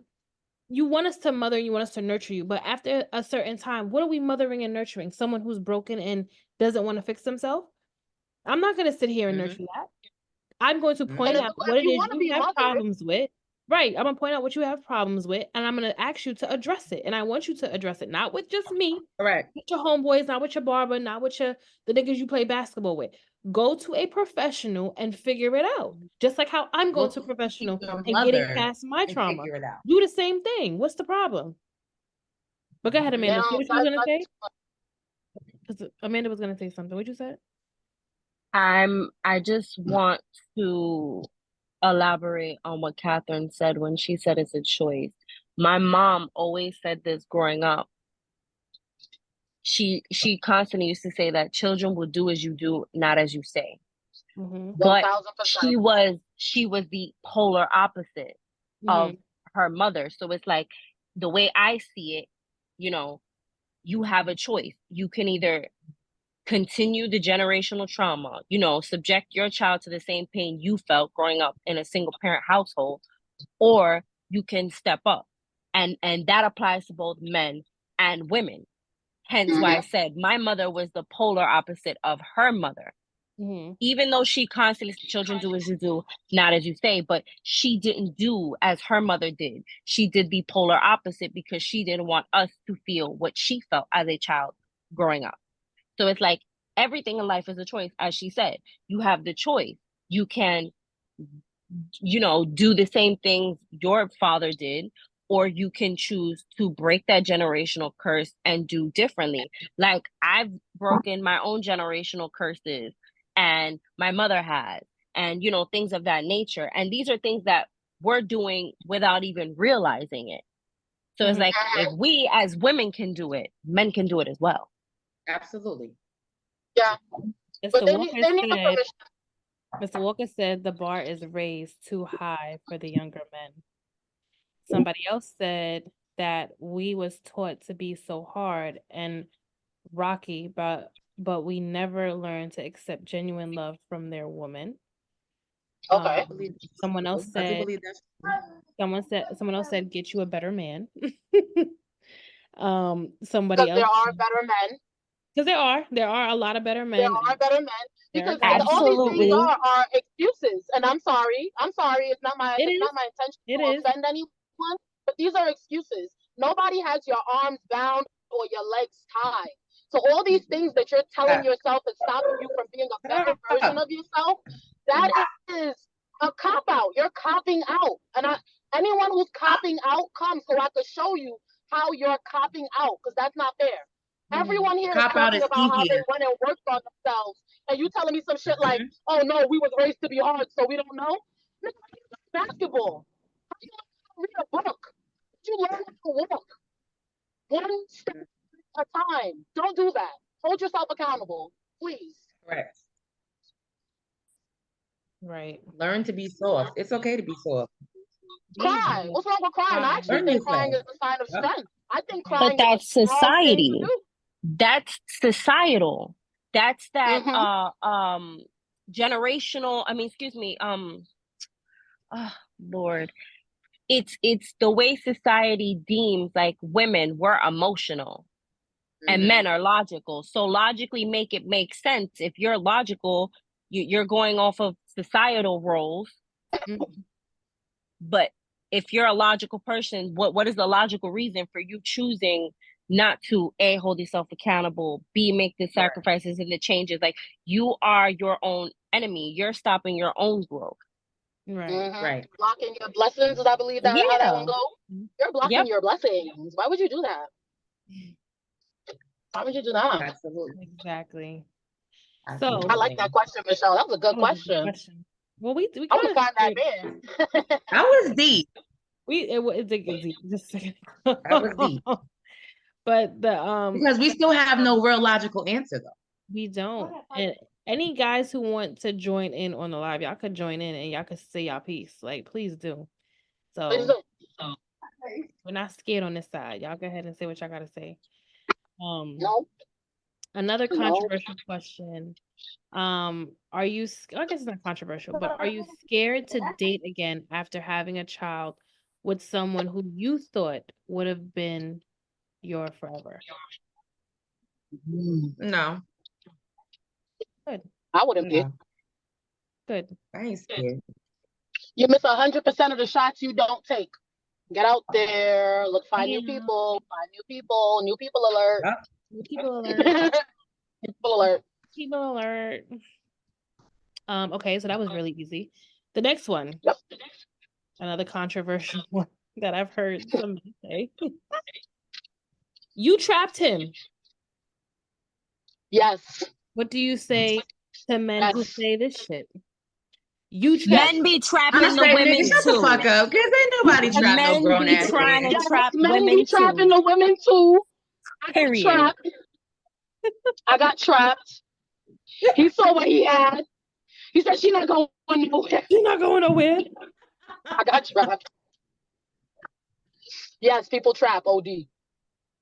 And then gaslight you into thinking that it was your idea, or turn into a complete narcissist and drive you crazy the entire time. Right. Woo, right. That word. Right. Baby. Baby. Sorry, Step I'm into just the bathroom. answering Which questions. also it also ties into what Captain said earlier. Men are territorial, are they Mhm. not? So, Indeed. hello, Which I forget think is spinning a the good block. thing. I think territorial men is a good thing. To a certain extent, if you are a good human being, forget Mhm. the fact that you're a man. Like women are territorial too, but it has to come from a place of genuine love. It has to come from a place of you're not my property. I love you. I want to be with you. I want to spend the rest of my life with you. I want to grow with you. I want to big you up while you big me up. I want to fill your cup while you fill my cup. Yeah, absolutely. Then, but it can't be on some, oh, she's mine, but I'm gonna do this and I'm gonna do that and I'm gonna do her and I'm gonna do her. No, No, you know. no. But that's the That's Nick problem. Cannon. That's that Nick Yeah, Cannon concept exactly. that's going on over there. Like, no. Lord Jesus, Don't get me started on that. There's so disgusting. many guys that want I to don't be understand what's happening there. Because it's not just him. You guys know Elon Musk got like 16 kids. He does. It's not just him. It's a thing. And there's somebody else who got mad kids too that caught me off guard, had me like, wait, what? It's a thing. There's some men who are, I want to find the right word to use to describe it. It looked like they're addicted to spreading their seed, or they're just it's like a fetish for them. Like, I don't know what's happening, but it's a thing. There are men who are determined to spread their seed as far as they can.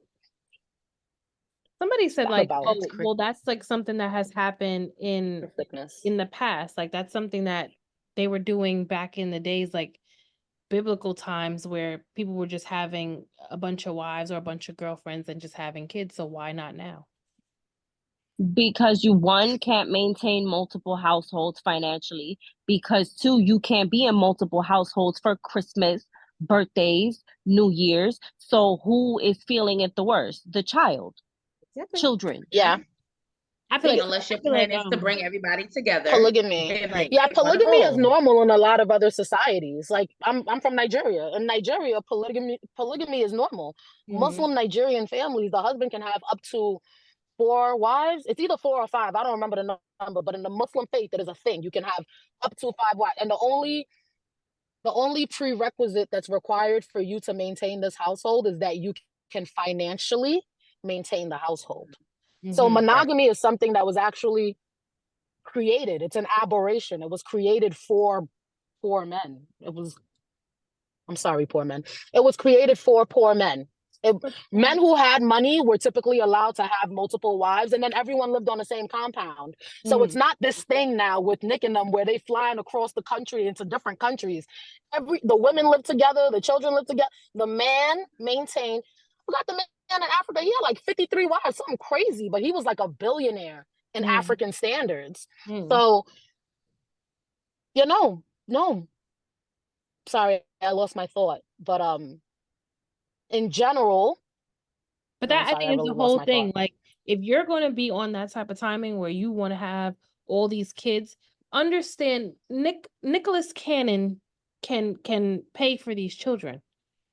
They're all over the place, yes, and probably in a perfect world, they will all be in the same state, right next to each other, maybe in the same cul-de-sac if he could, and they'll all be in the same area with no problems in a perfect world. But that's just not. That's not the world we live in. That's not the world we live in, and that is not going to happen.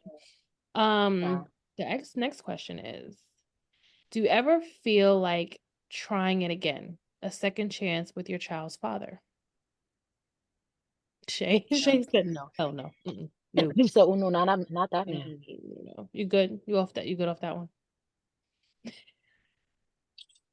Yeah, what do you do? Shake it. She said, No, I'm good. Good off it. All right, we ain't gotta answer. Well, you know me, it's me and Jordan forever. Riding to the gates of hell. She said no, that was it. The no was loud enough.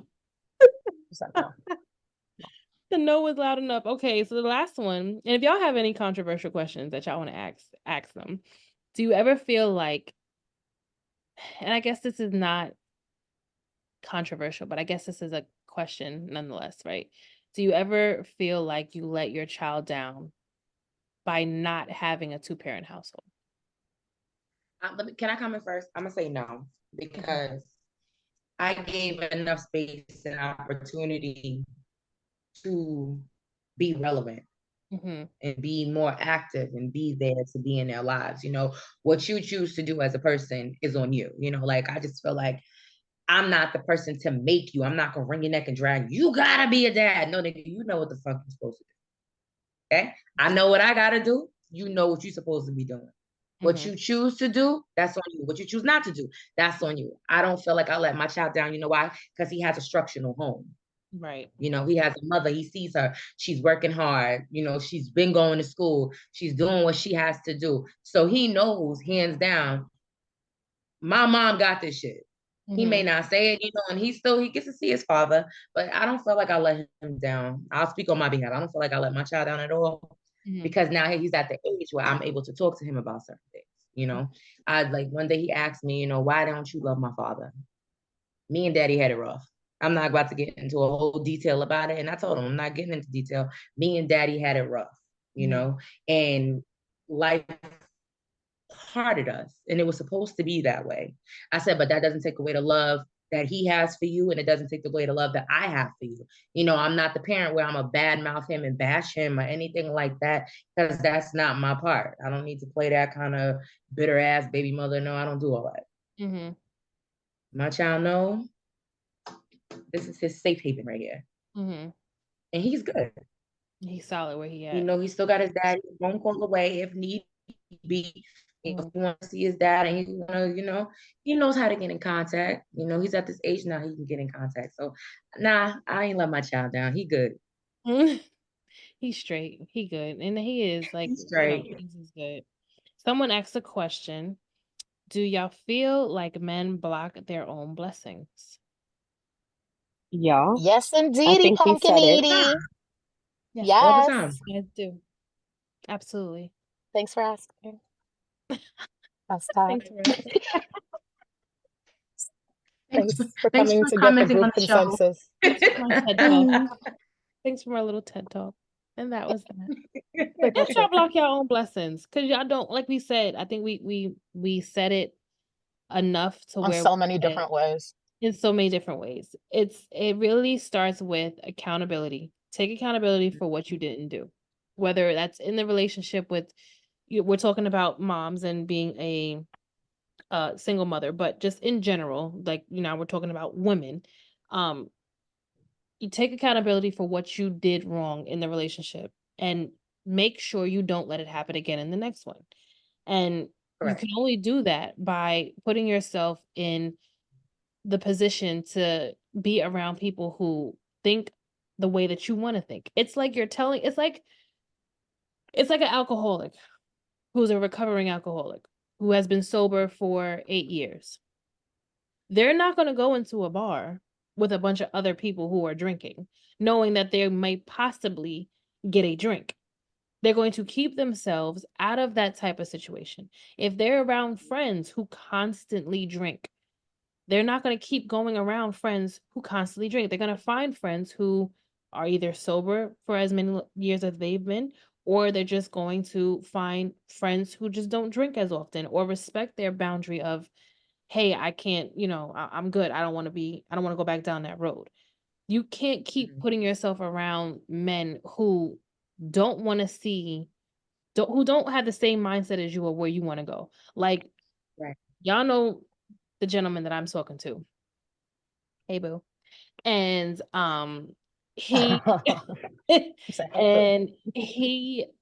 what I didn't pay attention to until me and him started dating and started having the conversation was who he hangs around and who his friends are. All his friends are married. All his friends are in steady and stable relationships. If I compare, and this is probably the one time that I did kind of do a little, well, not the one time, but I've compared him to my previous relationship. The last one, friends, some, not all, were married, cheating on their wives, had girlfriends doing what they were doing, were outside all hours of the night, and he's doing the same thing. So it's like your friends, you're going to be a mirror image of your friends. So if you know that's not the type of lifestyle that you're trying to live and you want to change who you hang around. It's Correct. kind of like I for the support kindergarten. that 1,000,000%. Like Michelle, you quite literally couldn't have said that any better. I You think could like people have to choose people who share their priorities. right. Find Yes. people who want the Yes. same things in the future that you do, and not for nothing, your relationship will be so easy and so not complicated. Because even when you're mad at each other, you still want all the same things. Right. Right. Like Right. we still want. So yeah, that for the man who said, "Are men blocking their blessings?" Yes, but more than likely, it's happening because you're surrounded by other men who are not linear with the things that you want. Like, what Mhm. barbershop are you going to? Is the barbershop full of husbands? I don't Right. know. Well, I feel like when we go to the nail salon and the hair salon, we really get into it. Like, we really women talk our shit. Like, we that's our therapy. So It for is. men, it's the same Yeah. thing. But y'all are cracking jokes. Like, y'all are really in there. After everything that's happened, y'all still think this shit is funny? Like, Right. Yo, this in boy going home 2024, y'all with his still think this shit wife. is This funny? nigga don't got no life. He can't do Yeah. shit. He He's a ain't short supposed ass to be nigga. doing all that shit. What you mean? Like he's a husband. He's going to go Oh, all right. I have a home. question to ask the group because I got into this with a whole gang of men. Oh shit. So I got a question for the group. It's a Mhm. scenario. So two guys, a group of guys are all close friends. One of the guys start dating a girl. The guy and the girl date for, let's call it a year. After the year of them dating, they break up. Like they sever their tie. One of the guys that's been close friends, like call it a group of 5 guys, one of the guys that's been friends with the guy, eventually he starts talking to that girl and they start dating. This is a real scenario that happened. They start dating. So the guy that was originally dating the girl is now looking at his man's like, you can't date her. I used to date her. You can't date her. Mhm. And I disagreed with that. And all the men disagreed with me. That he couldn't date the girl. That his friend couldn't date his ex. I disagreed with him. I found the entire notion nonsensical, almost idiotic. How does the group feel? I could I be wrong too. feel like Hmm. if you were in a relationship, like that was your man, like y'all, that was boyfriend, girlfriend, then no. If y'all were just talking and it didn't get anywhere, go ahead. Mhm. That's how I see it.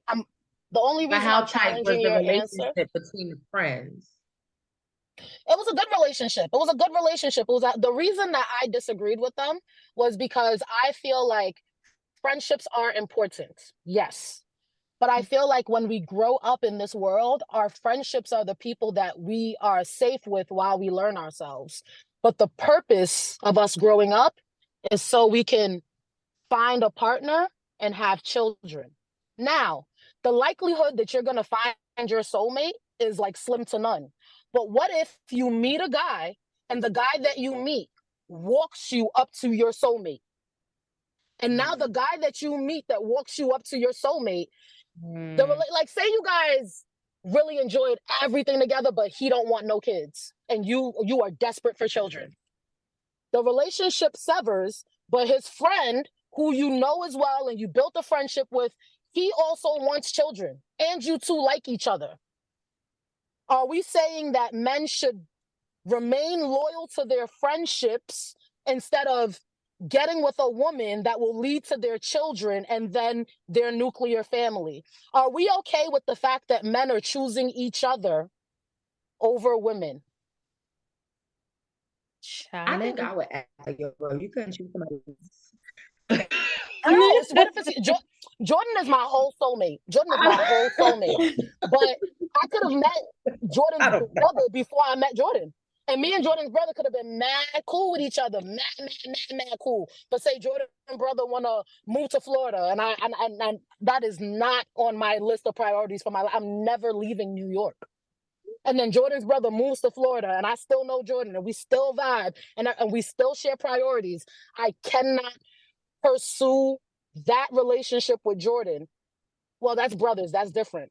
Brothers is like, no. But you're telling me if I met a man, because we all meet people all the time. If I met a man and me and him was but at a certain point, I realized that we didn't share priorities. So there's no way this relationship can work. And then one of his friends, not only do I share our priorities with him, but we were able to maintain a friendship. Don't be together. Don't be together. Don't be together. Let them keep their romance. I don't know. I think they'll help each other till they're touchy 70. topic, They'll help each other till they're 80. It's touchy because they will share bunk beds in the nursing home. They will share bunk beds in the No, this is because I really be talking to people and I'm like, wait, guys, what the fuck? What am I talking about right now? Are you two gonna stay together forever? And any woman that comes cannot separate your friendship? Answer this question, gentlemen, please. I think that's a question we gotta ask the men. I don't know. That's kind of touchy because I said I have a good question. You could be like, but and fucked up, but then it's like also reality. I don't know. The way I see it though is flip the perspective. Say this is your homegirl. Would you still have the same feelings, the same and opinions? That's why I said it the shoe war was the other way around. Because us girls, we're gonna be like that. And then after that, like, okay, let's say like, all right, they're in a relationship. This is their person, right? As a man, I'm not gonna bring none of my dudes around her again if she was already homie hopping. Right or wrong? Yeah. I mean, what's homie hopping is if you're frivolously dating all the men in the group. I don't think that's what I'm describing. That same. No, I get you're not describing it in that sense, but it's still gonna give off that same vibe. All right, I met you because you were dating one of my boys. That didn't work out. Year 2 later, you and I get together. I'm never gonna trust you around any of my other boys because who's to say you don't hit it off with somebody else if we don't work out? You get what I'm saying? That's how I see it in my head. But if you guys share priorities with one another, it's not about hitting it off. People change. It's like people change. People grow apart. Okay, they're together for 5 years. Let's say they don't work out. They fall apart. You're gonna have it in the back of your head, like, she dating one of my friends now. When people break up, at least one person doesn't want to be there anymore. So when people break up, at least one person doesn't want to be there anymore. The other person that still wants to be in the relationship, that man is marking his territory against every man in his world. He's saying, oh, she doesn't want to be with me? Oh, that's perfect.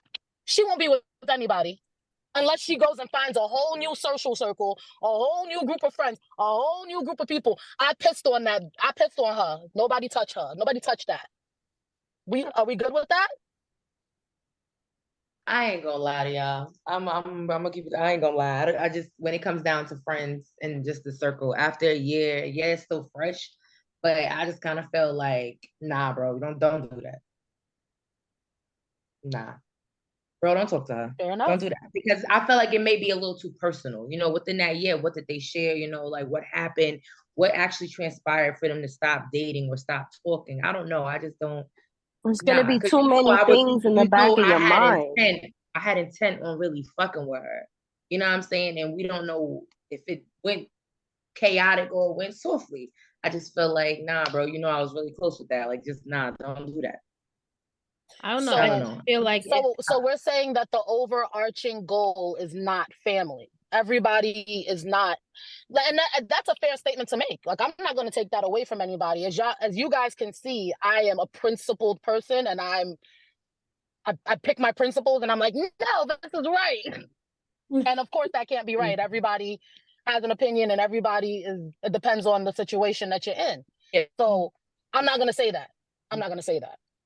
But I do believe. But do you think also all of us are supposed to be? I feel like all of us are supposed to be creating families. Like, we're supposed to be creating families, and so many of these societal rules that we've created for each other and with each other is only further hindering our ability to create partnerships. And we're having less children every year, and people are getting married less every year, and people are divorcing faster every year. But I'm not gonna lose my homegirl. Nope, that's my homegirl. She's not going nowhere. No. Come here. Twin bunk bed at the nursing home. Not the back. But let me ask you We're something. gonna share our Jello. Do y'all think though, like men have a different outlook on something like that than a woman would? Yes. Because like to piggyback off Amanda said, women, we are emotional. You know what I'm saying? And it's more so like, damn girl, you really want to go after my, like why would you? I just had him. Like, why would you want to talk to him? Even though me and him don't share the same, point of views or the same, outlooks in life. It's just kind of like, that was mine, for a year. That was mine. But if you we don't was like him no trying to more, go why it somewhere. matter? Why If you would don't like, do because like that? I said, when a relationship severs, one person no longer wants to be there. The emotions that you're Right. describing right now are the emotions of the person who wants the person. You're saying like, why would you do that? You know that he was mine. You know he was on my body. Even if we didn't share priorities, he was mine. So right now, I think you're displaying the emotions of the person who still wants to be there. But if we're talking about, if the person don't want, if it's in that same bracket where it's like, all right, well, I don't want this, I don't want that, and if they don't have a problem with it, fuck it. But if they have a problem with it, you would understand and respect their problem. Yeah, and if you someone would coalesce to what they wanted because you respected their problem. Like, no, like I personally, if you were in a relationship with the person, I'm good. I don't want no parts. But if you were talking, like, if you were just talking to them and it didn't go nowhere, and like y'all just dating, and it's just like, oh well, no, I'm good. I didn't think this was gonna go. I didn't think this was gonna happen. Then go ahead, because that could be your person. Who am I to sit here and be like, okay, well, it didn't work out with me and you. Right, that's it true. It work out for this person. Now, if I'm dating somebody for years, and then one of y'all go and date my ex, it's like, hello. Hello. No, years is crazy. Yeah. And then I'll throw that caveat in. I think that's an emotional caveat that I think is fair enough. Years is crazy. And if it's a woman to woman thing, and me as the woman, I didn't want to leave that relationship. Like, I still want him, and you're my friend. Don't take him, because I still want him. Maybe in the future, him and I can work something out. Could happen, but having a stronger allegiance to your friend than your possible life partner, I don't know how to describe it, but I feel like something is wrong there. So I can agree to that. We have a guy. Here's Mr. Walker. He's on the live with me now. Go ahead. Come on, Mr. Walker. Mr. Walker. I like his name, Walker. Walker. Do you hear him? So what about a situationship? What if they had sex? That is an aberration of trauma. They said a situationship. That is an aberration of trauma. Please stop doing that. But what that?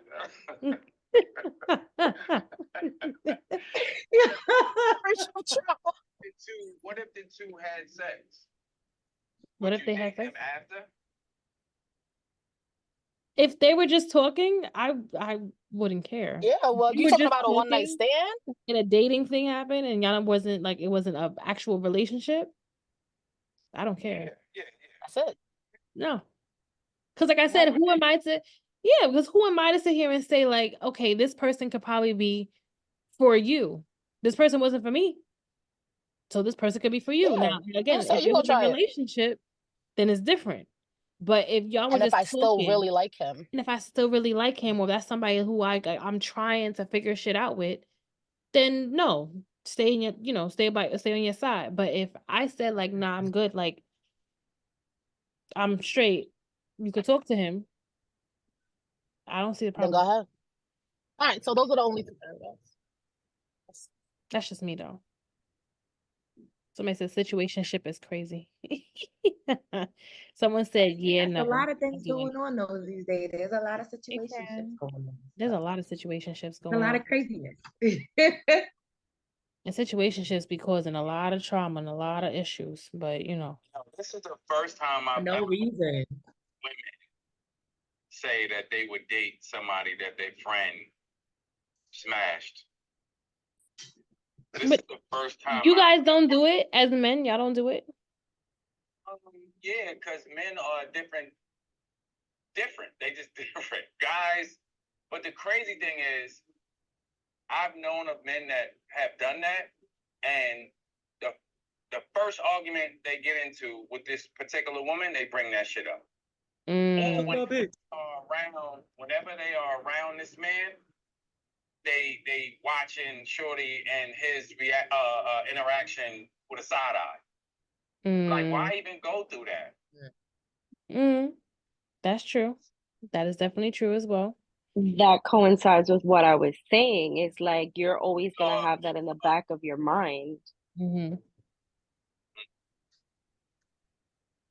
What When you say that in the back of your mind, do you mean like you're always going to think that your partner is going to leave you because they left someone to be with you? Is that what you mean when you say that? No, like he said, like, you know, like side eyeing, like you're gonna have extra precaution because you know how you met this person was when they were in a relationship with someone else, whether it's years later, like that's still gonna stay in your subconscious mind. Yeah. It's not necessarily like I left this person for this other individual.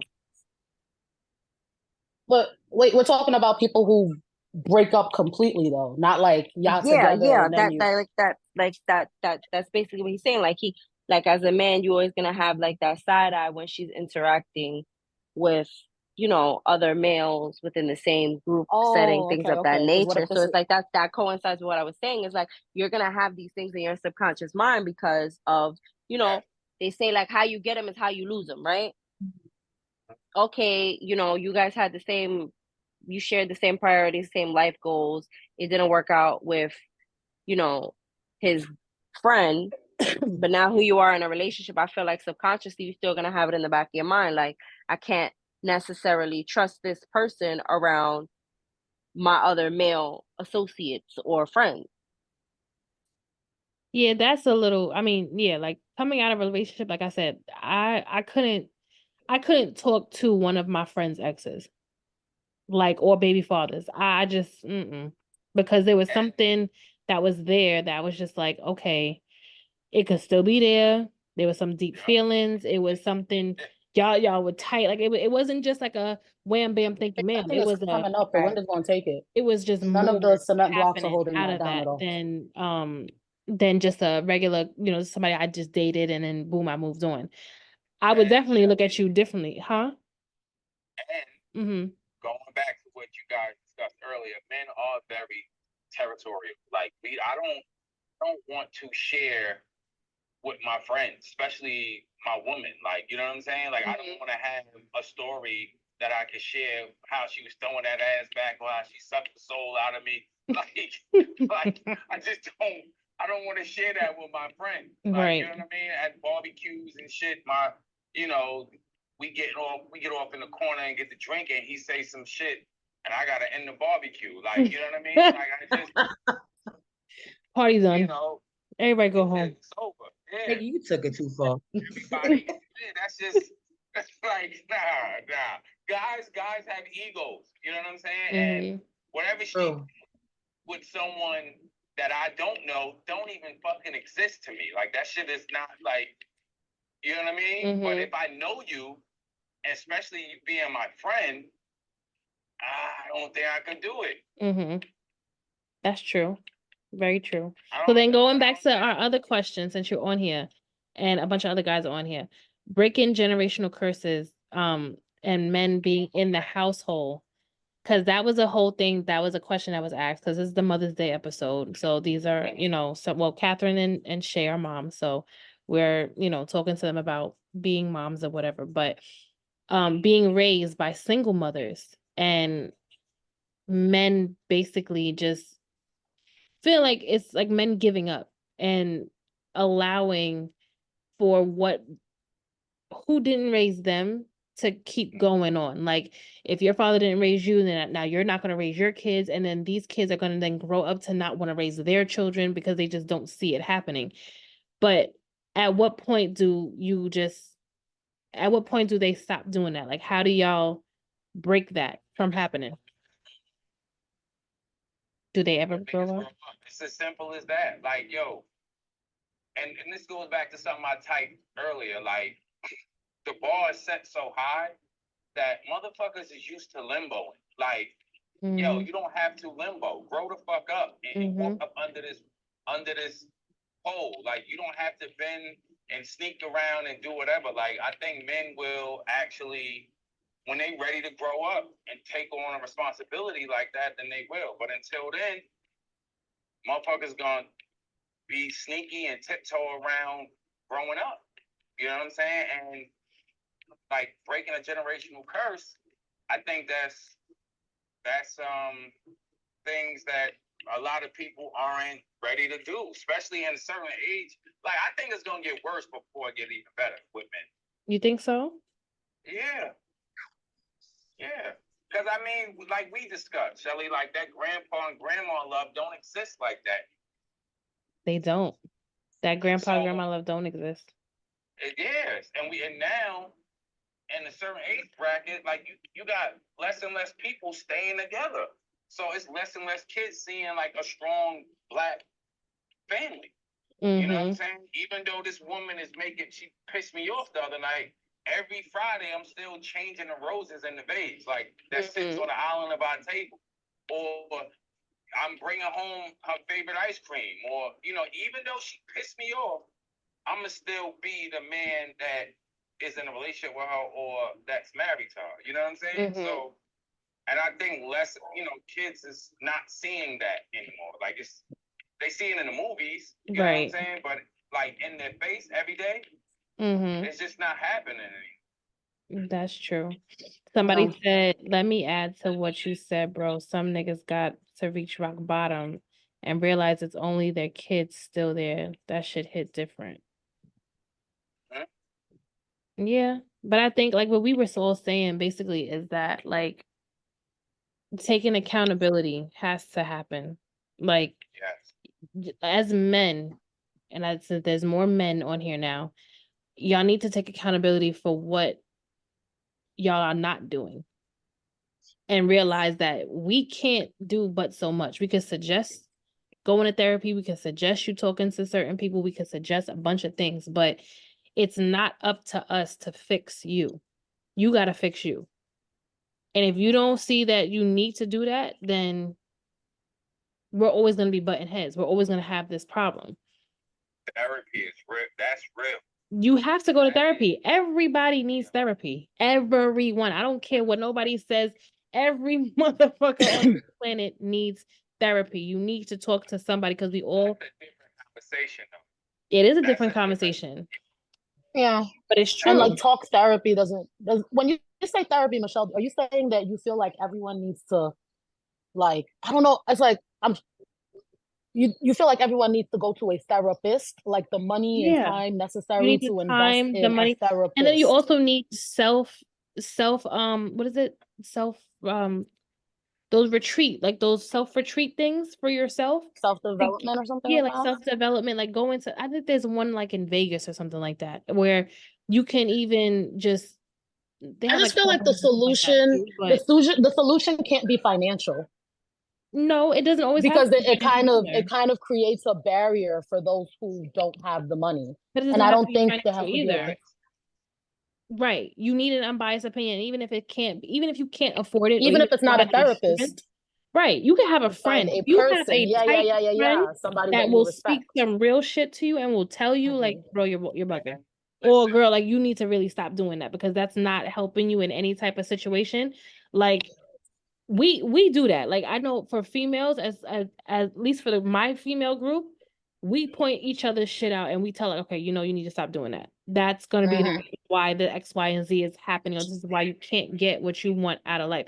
But it's just like I was saying, like the little example that I gave, like you can't sit here and want to change and want to be a different man when you keep putting yourself around the same people who are the people that you're not trying to be no more. The person that you're not trying to be no more.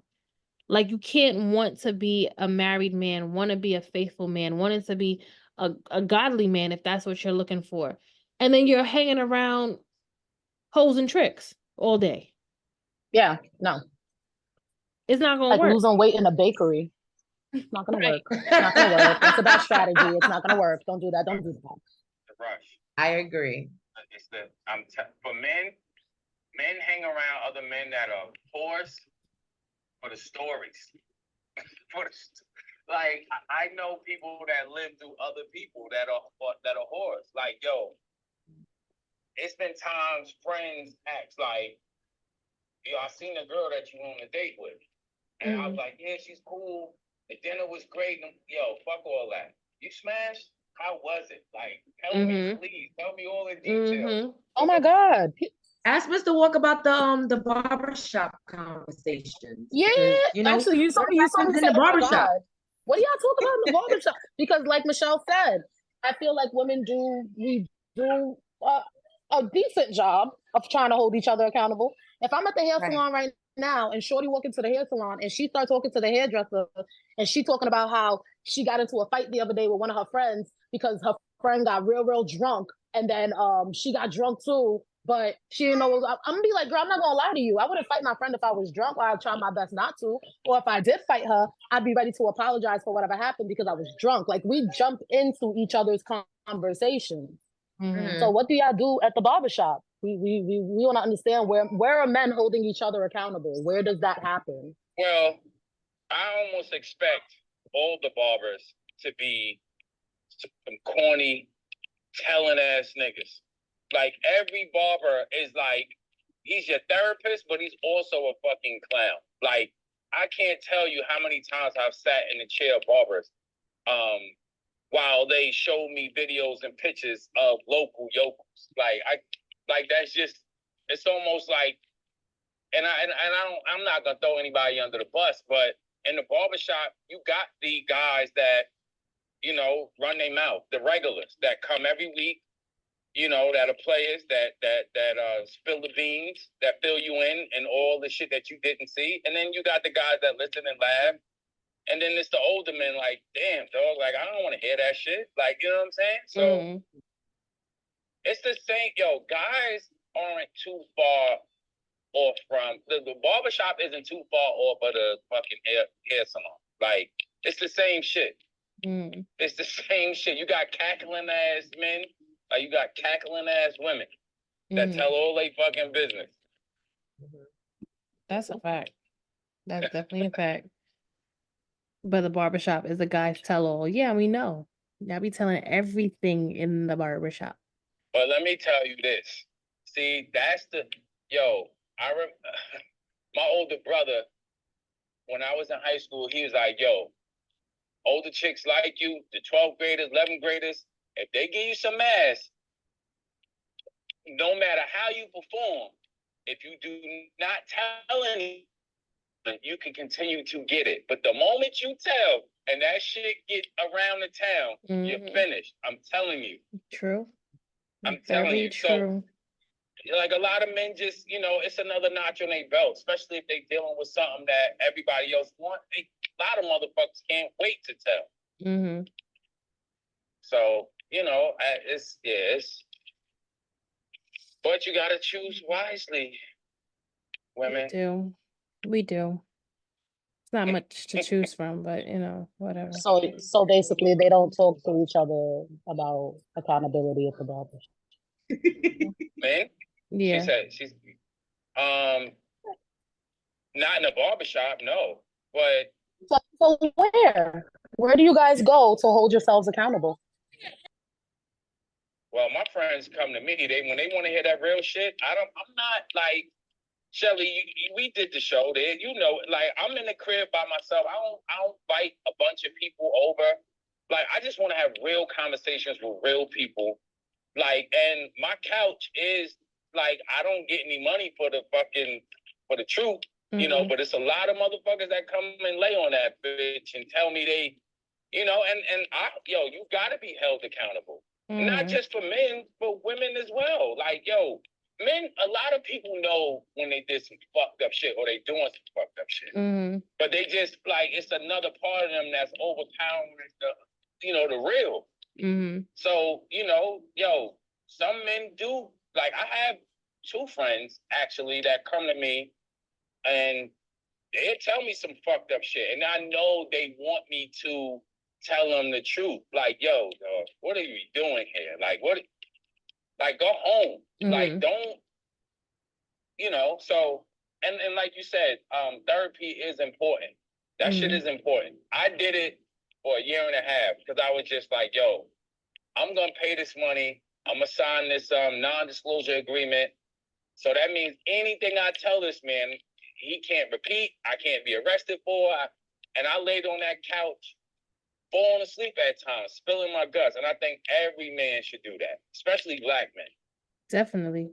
Black men definitely need to do it because they got a lot on their head, a lot on their mind that they just don't want to talk to or feel like a safe place to talk about it. But can we discuss that with you women and like we discussed, Shelly, on the show, like being afraid that you women are going to take advantage of being vulnerable and expressing our feelings to you and our deepest, darkest secrets. Because, you know, y'all could get mad sometime and be like, you know, say some shit that we told y'all, you know, that bothered us. Yeah. So can we trust y'all enough? Can we trust women enough to hold those secrets and not use it for evil, but for good? Right. Absolutely. If you're choosing the right woman, the same way we have to choose the right man, you guys have to choose the right woman, because there are, you know, fucked up individuals in general that will take, you know, either your past or something you said in confidence and throw it in your face out of anger. Yeah. That shows their maturity level. It depends on the person. You can't even say the woman or the man. The person in general, it depends on the person. You have to know there has to be that level of respect, maturity, mutual understanding, and priorities and foundation. Like, all right, y'all really want to build, you have to have these uncomfortable ass conversations, but it has to be with the right person. And it also has to be in the right setting. You can't force nobody to talk. You can't, you know, it all depends on the situation and the person. True. I agree, Amanda. Definitely true. And I just want to, since now that I'm talking, I just want to piggyback back to what we were talking about, you know, breaking the generational curses, you know, as single parent household. I think, and I say single parent household because there's a lot of single fathers out there as well. Mm-hmm. People in general have to realize that it's never too late to mend, build, and have a relationship with your child. Right. And I think that's a problem society has now, is like, you know, oh, but you know, my son is grown, he don't want to know who his father is, or, you know, things of that nature. And it's never too late, because having that relationship I do now with my father, I'm 110% grateful for it. I've always had this relationship with my mother and this bond with my mother, but now having it with my father is like, okay, we didn't build and bond until I was in my early 20s, but he's still my father. I still have that father-daughter relationship even now as an adult daughter. So it's never too late, regardless of the age. That's your child, and it is your job as a parent to work for that relationship with your child. I don't feel like a child should have to chase their parent at all, no matter the age, whether they're adults or not. But you, at the same token, you know, the parent has to realize that it will never be too late, because that is your child for life. You gotta have patience too, because they're not. I totally agree with that sentiment. They're totally. not going to they're not going to they may not be receptive of it right off the bat. You gotta give them the space to want to see you because honestly, you gotta, again, be honest with yourself. All these years you haven't been showing up. All these years you was doing what you wanted to do. So you can't just automatically think that, all right, let me give it a shot. And if they turn me down, well then fuck it. At least they can say that I tried. Well, no, you have to keep trying. Right. Exactly. And if they're not going to be receptive in the beginning. I wasn't receptive in the beginning. Right. My little sister is still not receptive at all. But you have to be consistent when you weren't inconsistent. Now you have to make up for your inconsistencies by being consistent. You have to continuously try, no matter Yes. what, because let the your relationship child felt neglected. So now Right. you have to let them know, like, I know where I messed up. I love you, period. And I'm still going to fight for this no matter what. And you have to take all of, you know, they build a wall. You have to deal with that because you built that wall. Mm-hmm. You know what I'm saying? So it's like it takes consistency, no matter what, no matter the age, no matter what. It Right. takes effort, real effort. Right. Absolutely. And I guess the last question, because then we can wrap this up, but this was good though. I like this whole conversation though. Yeah, this was so fun. Right. The last question, do single mothers make it hard for the fathers to be present when they're trying to be in their child's life? Like, so, and I'll put this as an example, and then y'all could, say what y'all got to say. Mr. Walker, you could say what your part too. Really? You could say your part too. If you had, I mean, just from friends or just things that you've seen. So Yeah. I know of someone who basically said, if I can't have you, your child can't be around you. Mm.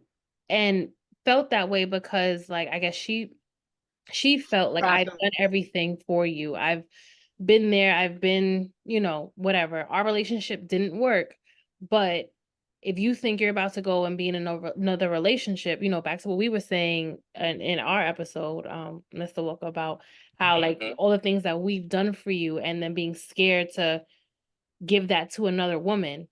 But now you do see some, not all, single moms that are on some, well, shit, you're not gonna see your son then. If you don't want to be with me, then you ain't gonna see your kid. Do you think there's a lot of women who are on that type of timing nowadays? Like, you need to have either you're gonna pay me is one way, one of the two ways that's gonna happen. Either it's gonna come from your pocket or you're not gonna see your child at all. In order for there to be some type of peace in the household or just between the both of you.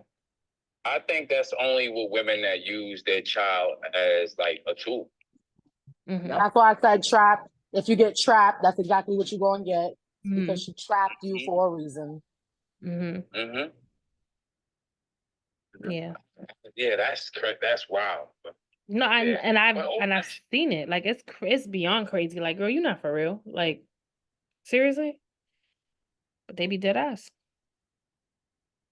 That's a bit. Yeah, that's better. That's a bit of. It's a bit of one. Damn, that shit's And scary. it's so common too that it's sad. Yeah, and it's like it's 50-50. My mom was never that type of woman, but I've seen other women like that. You know what I'm saying? It's sad because it's so common now in society. I also do think some of it can also be learned behavior. You do have some young people who are, raising kids and they've seen their parents go through it. So they believe that that's the way it's supposed to be done. In all reality, no, it's not. Right. Yeah. Definitely trauma. Yeah, that's true. And I don't think you're only hurting your child. You think you hurting him. You're not hurting him as much as you hurting that kid. Because the child is going to grow up. It's going to be a child's going to grow up that's going to resent him. And then when he or she gets older and then they're able to have that conversation with dad and they find out, no, mom just kept me away from you. And then everybody else that was in your father's life can attest to it. Now your child hates your mother's in trouble. Mm-hmm. Right. Now the child hates your mother's in big trouble. Why would you do that? And it just creates trauma because if that child is a boy, that boy will start to hate women. Yes. It creates trauma. It creates trauma. That's why I said situationships, leave it alone. All these weird, unhealthy aberrations that we're doing and normalizing. Somebody got to be brave enough to stand in a room full of people and say, y'all, this is going to end terribly. Like, let's not do this. Yeah. Oh, I didn't even know my children were losing their minds. Because of all these songs that these kids are listening to. That definitely plays a part in it. Mhm. Normalizing the fucking bullshit. Ooh, You know what I'm saying? that's a good one, Mr. Walker. That leads me Yeah, to a that very shit, good I'm telling question. you. The Mhm. R&B songs, the rap songs, like that shit is like, and it's all day, every day. That's why Mhm. like R&B records aren't even real R&B records anymore. Like you just might as well fucking have Snoop Dogg singing like a Chris Brown song, cause it's like, yo, threesomes, popping pills, smoking weed. Like, yo, That's if it. you listen to like the old R&B songs, Otis Redding, fucking Marvin Gaye, you know, all of those records, they was talking about courting a woman, falling in love, all of that shit. Not like Mr. I'm Walker, and your friend. I'm sorry to cut you off, but I'm interested to know, why do you think that change happened? Why do you think the music? Oh, Jesus, stop playing. Why do I think it's changed? Yeah, like why is it that we don't have a new Otis Redding? Why don't we have a new Pendergrass? Why don't we Because have a new? well, we do. They're not on the main stage. You got to go looking for that music. You know what I'm saying? So Why? it doesn't, because it just doesn't sell. And a lot of Mhm. kids nowadays, even if you listen to like the new rappers, it's dumbed down since like Biggie or Nas. They don't rap the same. They're not rapping about the I don't think it. album. Nas' first album, he was talking about the projects, right? But the second album, he was talking about not living in the projects no more and driving a certain type of car and going back to visit, but getting the fuck up out of there because he don't belong there anymore. You know what I'm saying? Mhm. So it's like, yo, you know, record companies are, everything is microwave. Like, yo, give me the best single that you have. The best single is shooting, killing, drug dealing, and then it's off to the next. Like that's the shit that's selling. You know, That's not Mr. Walker. That's not what's selling. That's what they are selling. That's what they are marketing to our children. yeah. And the record labels are choosing. They're picking the artists that they believe is going to help them sell the most products. That soulful music that you're talking about doesn't sell products. They have to water down the music and make it really, really catchy. And then they make the artists wear all the clothes that the kids can't afford and make the artists say the things that the kids should not be doing. Because whoever owns the record company owns our children. So it is by intelligent design that the music is destroyed. It is by intelligent design that our children are listening to things that we didn't listen to. And to be quite frank, we're the ones who are letting it happen. Because if you know what good music is, don't play bad music. Okay. I got a big problem with Sexy Red, and I think that men created Sexy Red. I think men created Sexy Red. Sexy and Red I got on a that big country problem stage? with her. But see, Twerking, back to splits. something that we were just talking about.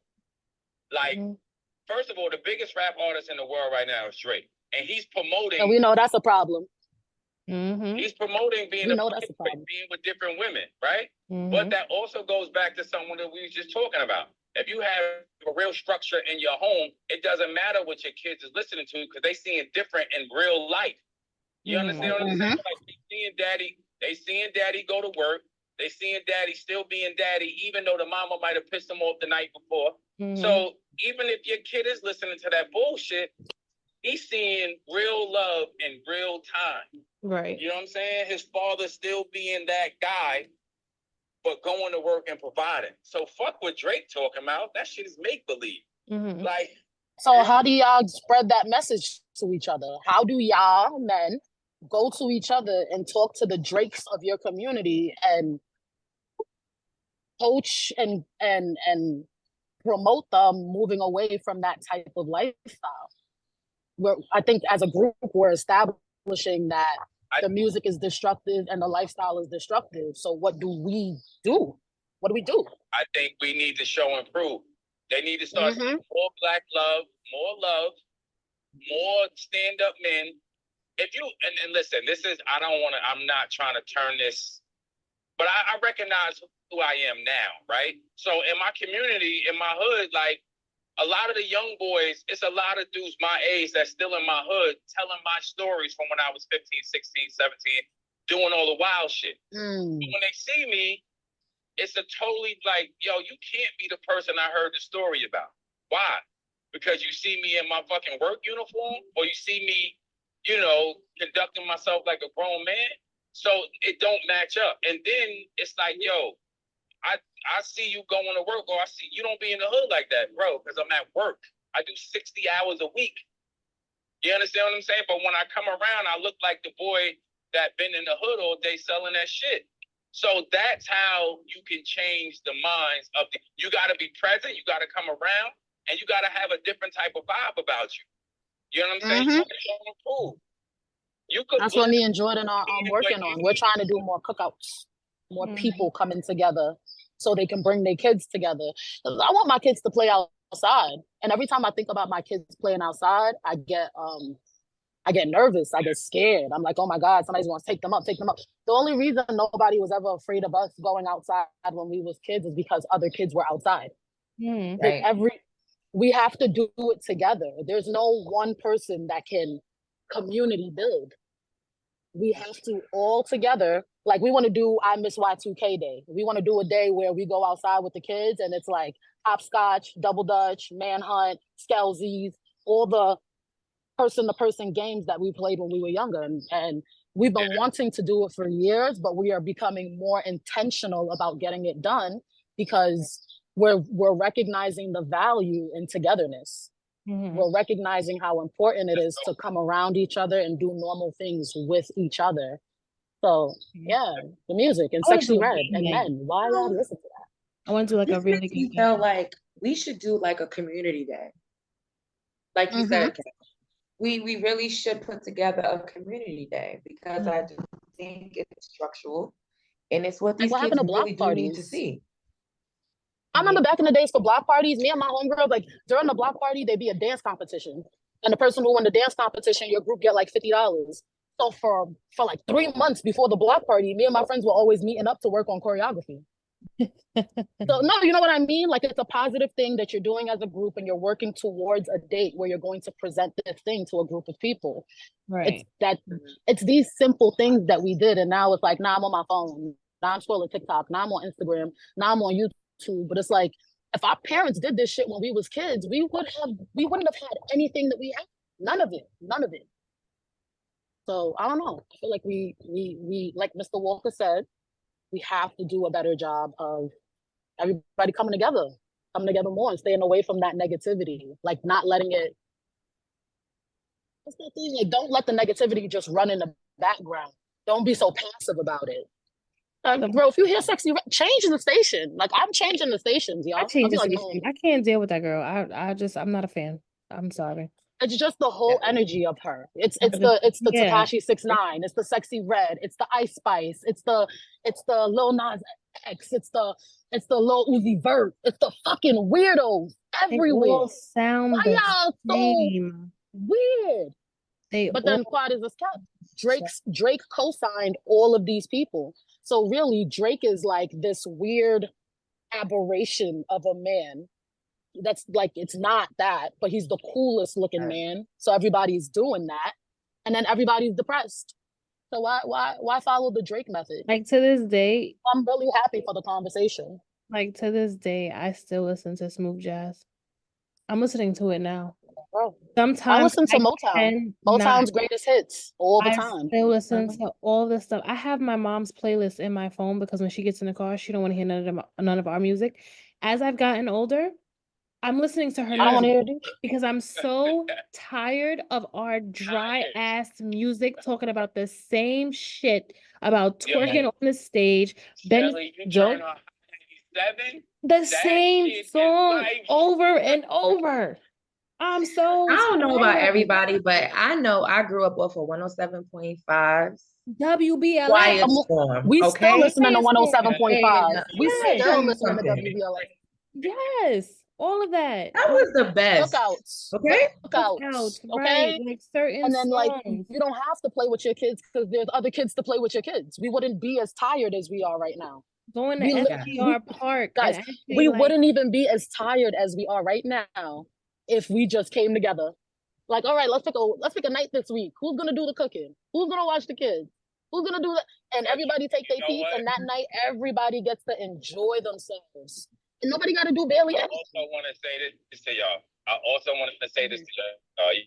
Y'all have actually that you have too. Some of the men that you women know, I think that you should reach out to them. Like, yo, I need your presence at this whatever, because you are this type of guy and kids need to see it. You know what I'm saying? Yep. 1000% agree.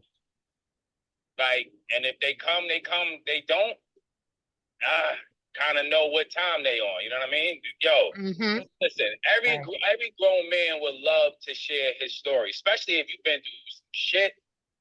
Like, yo, to see a man that has grown up and actually went, like, a motherfucker that's not a liar, and you could fact check, like, check his resume, ask questions, and see, like, yo, this dude really been through some shit, and to see where he is now, like, you gotta actually put those type of men around younger dudes that's still trying to find themselves. You know what I'm saying? Yes. Well, this conversation is going to continue because I'm going to do one for Father's Day. Father's Day is next month. And I want all the fathers.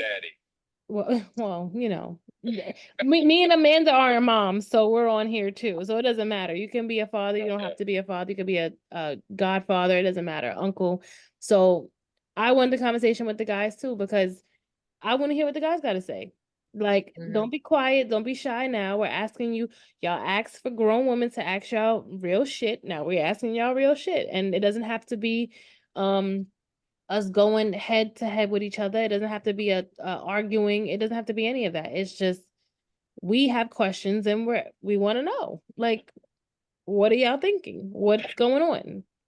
So, somebody said, people been writing in this chat while this whole time we've been talking. I haven't been saying nothing.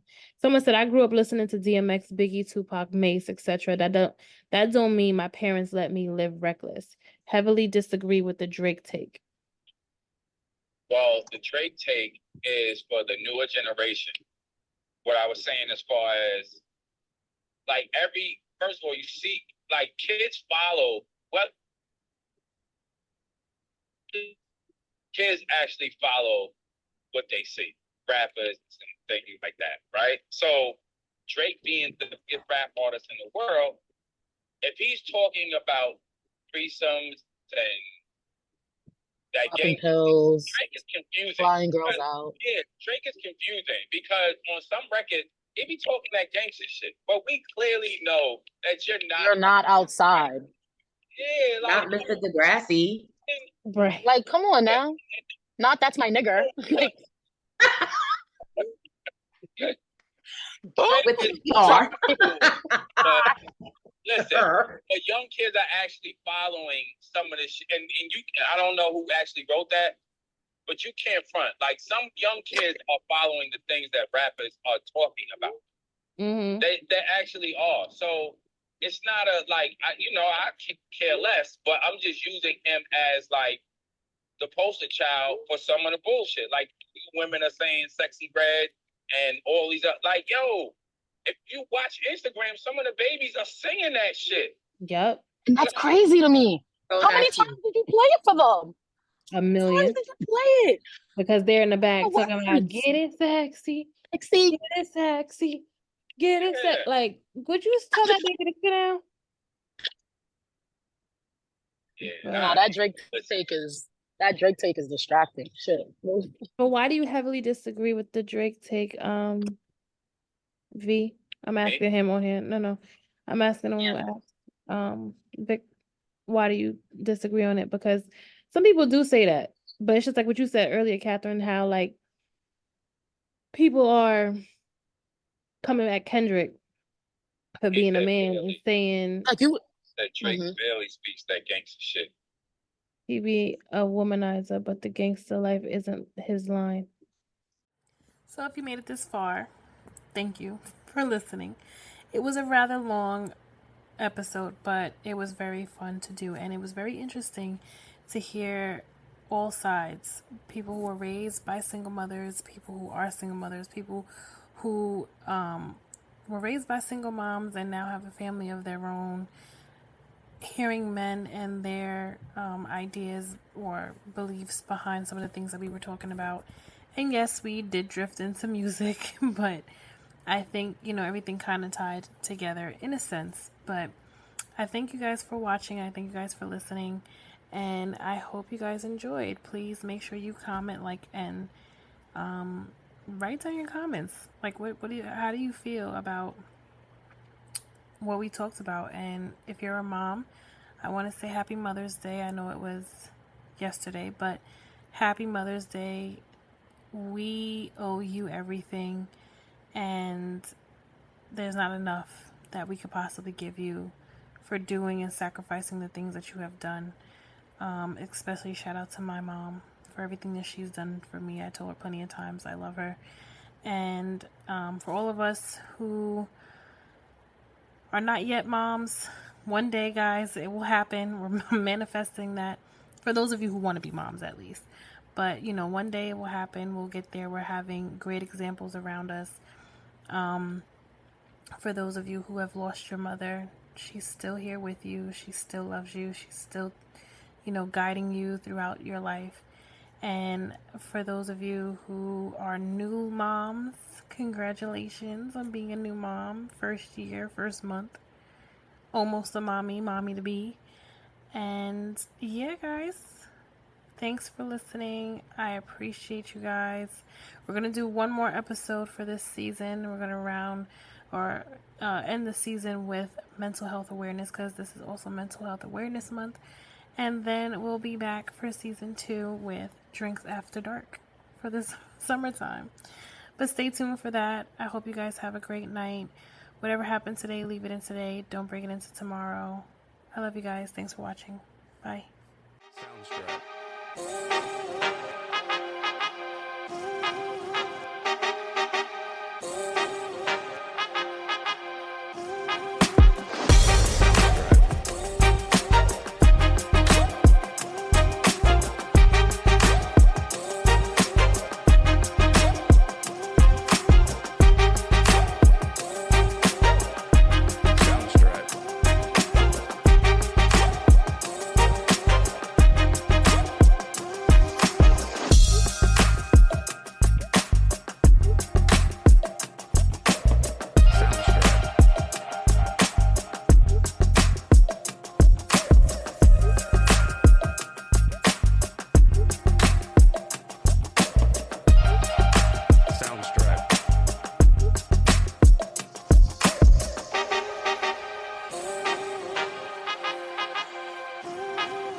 Soundstripe.